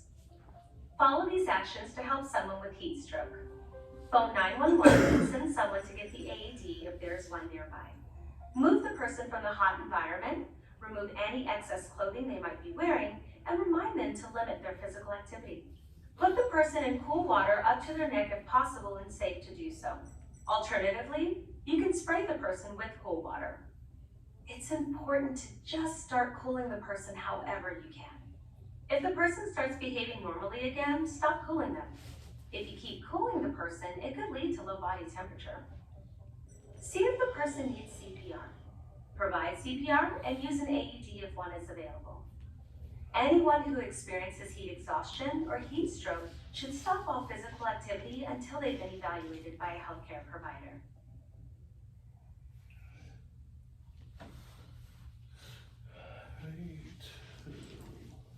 This one's coming up quick. From extreme heat to extreme cold. Frostbite typically occurs outside in cold weather, but it can also occur inside or in a workplace if people are exposed to extremely cold materials, such as cold gases, while not wearing gloves. Frostbite affects parts of the body that are exposed to the cold, such as the fingers, toes, nose, and ears. Signs of frostbite include white, waxy, or grayish yellow skin over the frostbitten area, cold or numb skin, or skin that is hard and doesn't move when you push it. When giving first aid for frostbite, make sure the scene is safe from whatever caused it. Then, move the person to a warm place. Phone 911 and get the first aid kit. Remove the person's wet or tight clothing and pat the body dry. Help the person put dry clothes on and cover with a blanket. Remove tight rings or any bracelets from the frostbitten part. There are some things you shouldn't do for frostbite. Don't try to thaw the frozen part if you think there may be a chance of the body refreezing before you can get to medical care. Don't rub the frostbitten area. Rubbing may cause damage. If you need to touch the frostbitten area, do so gently. Staying too long in a cold, pouring rain, or other wet and cold conditions can lead to hypothermia. Hypothermia is another name for low body temperature. When this occurs, it can cause serious problems or even death. A person can develop low body temperature even when the outside temperature is above freezing. The signs of low body temperature may include skin that's cool to the touch, shivering, which stops when the body temperature is very low, confusion, and a change in personality. The person may also feel sleepy or seem unconcerned about their condition, or their muscles may become stiff and rigid while the skin becomes ice cold and blue. As the person's body temperature continues to drop, it may be hard to tell if the person is breathing. The person may become unresponsive and even appear to be dead. Here are the first aid actions for a person with low body temperature. First, make sure the scene is safe from whatever is causing the low temperature. Get the person out of the cold. Remove wet clothing, pat the person dry, and cover with a blanket. Phone 911 and get the first aid kit and AED. Put dry clothes on the person and cover the body and head, but not the face, with blankets, towels, or even newspapers. Remain with the person until someone with more advanced training arrives. If the person becomes unresponsive, check to see if they need CPR. Provide CPR if needed. It's important to get the person to medical care as soon as possible.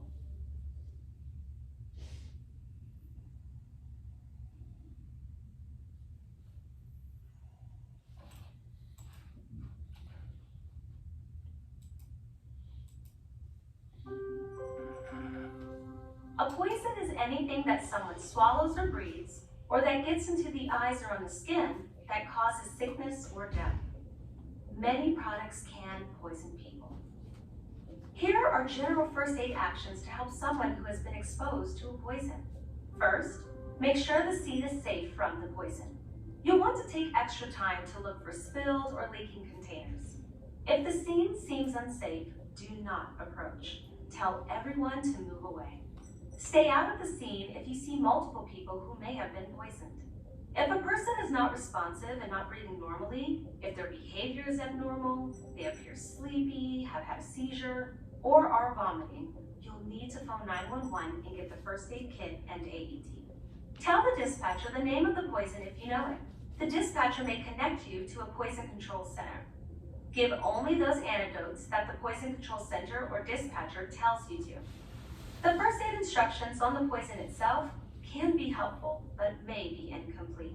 Some places have a safety data sheet or SDS that provides a description of how a specific chemical or poison can be harmful. It may have first aid recommendations as well. If the person has come in contact with poison, but is still responsive and breathing and acting normally, phone the Poison Control Center. The phone number for the Poison Control Center should be in the first aid kit or prominently displayed in areas where chemicals are used. Contact your local Poison Control Center by calling the American Association of Poison Control Centers at 1-800-222-1222.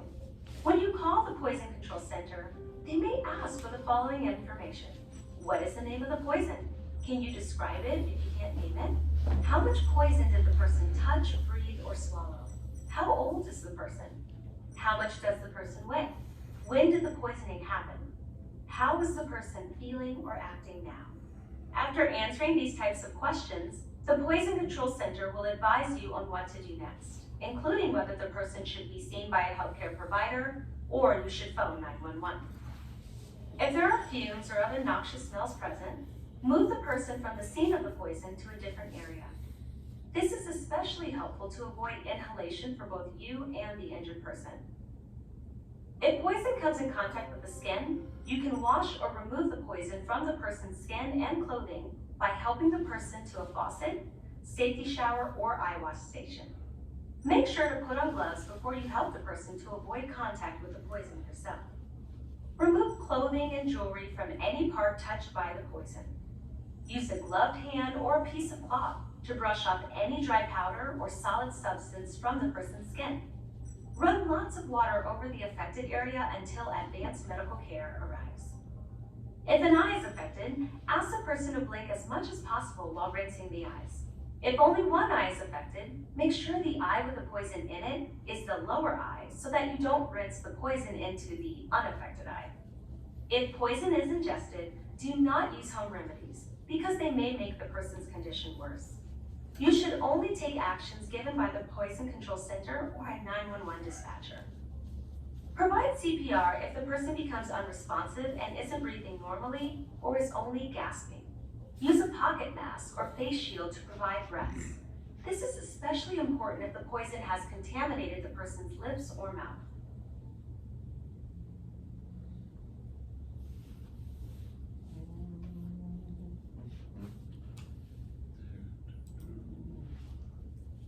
How much more of this is it? This is a good one right here.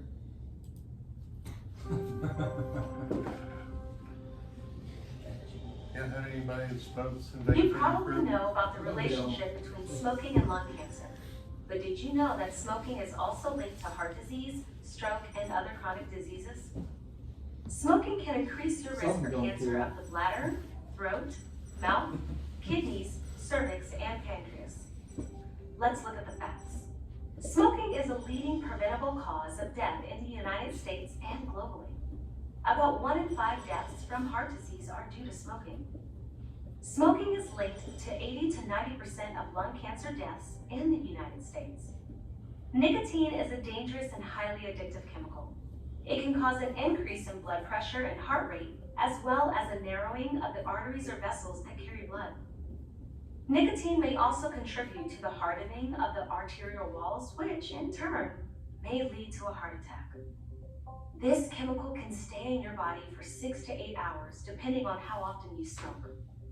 Also, as with most addictive substances, there are some side effects of withdrawal. Today, we are exposed to cigars, cigarillos, electronic cigarettes, or e-cigarettes, which can be used for vaping and juuling, hookah, a type of water pipe, and smokeless tobacco, such as snuff, chew, and Is dissolvable it time for a tobacco. smoke break yet? Several of these forms of tobacco are flavored, increasing their appeal, especially to young people. All tobacco products, including smokeless tobacco, hookah, and e-cigarettes, have dangers, including nicotine addiction. Many people falsely believe that these new products are safe. Some don't even realize they contain nicotine. but they can deliver much higher concentrations of addictive nicotine than traditional cigarettes. The bottom line is that tobacco products contain many dangerous toxins. The best thing you can do for your health is to quit tobacco entirely. Don't spend the rest of your life chained to a nicotine addiction. Thousands of people kick the habit every year, and you can be one of them. It may not be easy, but you can do it. You can find resources to help you quit using tobacco products at heart.org/tobacco.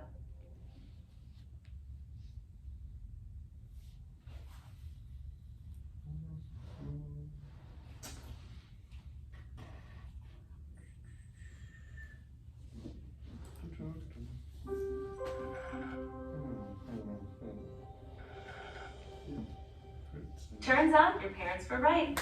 We need to eat our fruits and vegetables. But why are these colorful, nutritious, and delicious foods so important? Fruits and vegetables provide many beneficial nutrients, including vitamins, minerals, healthy fats, protein, calcium, fiber, antioxidants, and phytonutrients. Fruits and vegetables typically contain no trans fat, low saturated fat, and very little or no sodium. The natural sugars they contain don't affect your health the same way added sugars do.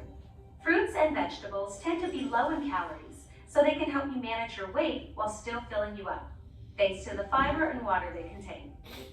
Replacing high-calorie foods with fruits and vegetables is an easy first step to a healthier eating plan.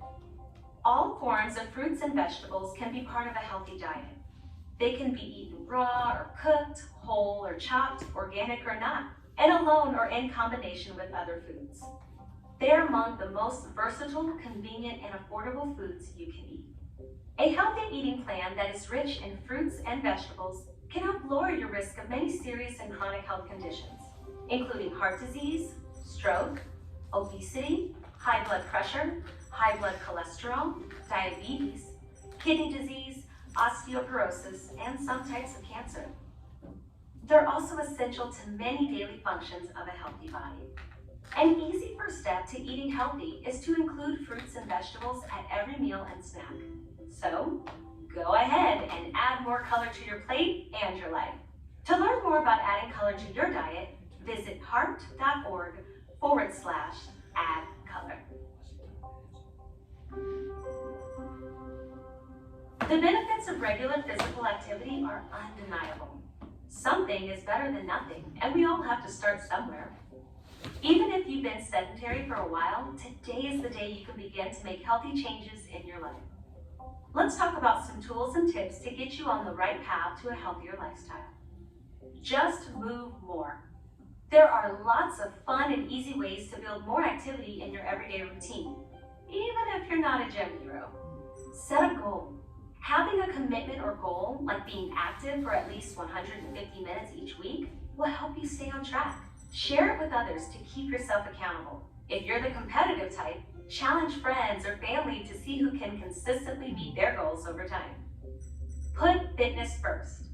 Shake up your after-school routine. Go for a bike ride or shoot some hoops before starting on homework and chores. You'll feel better and think better. Put the screens on hold.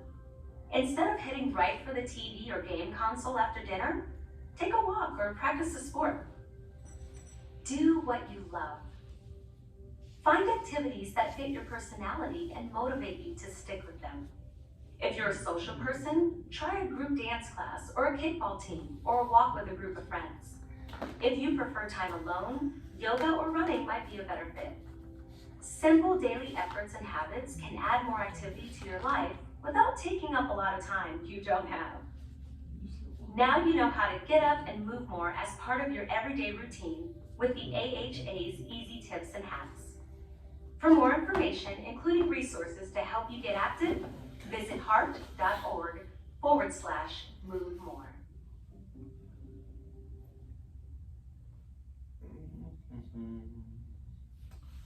Alright, preventing illnesses. Preventing illness and injury is an important part of providing first aid. Watching and being able to see an accident coming and taking precautions from someone getting ill are all part of your role as a first aid rescuer. For resources on prevention, refer to your student workbook. It contains websites, checklists, and information to support you in providing first aid. Review your student workbook and the quick reference guides often to keep your knowledge and skills fresh. More than anything, we want you to act in an emergency and have the confidence to do so. Recognizing that something is wrong and getting help on the way are the most important things you can do. Remember, first aid can be initiated by anyone in any situation. It is the immediate care that you give a person with an illness or injury before more advanced training arrives and takes over. As a first aid rescuer, you can help save lives, reduce suffering, and prevent further illness or injury, as well as help someone with an illness or injury get better faster. You are part of the EMS when you recognize the problem, take action, and phone 911.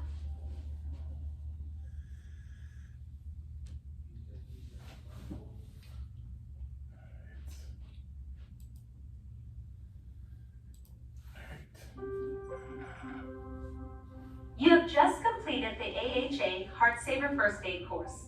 The knowledge you gain today can help you change or even save someone's life.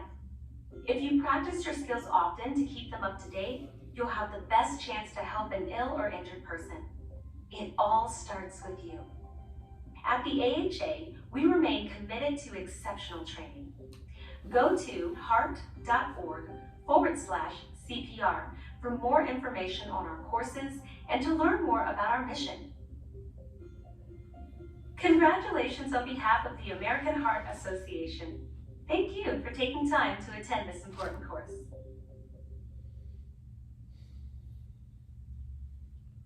Thank you for spending your time to teach us.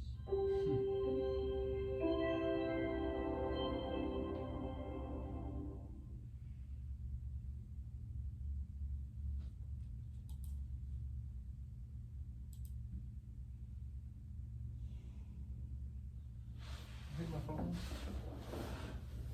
Hit my phone. Turned off.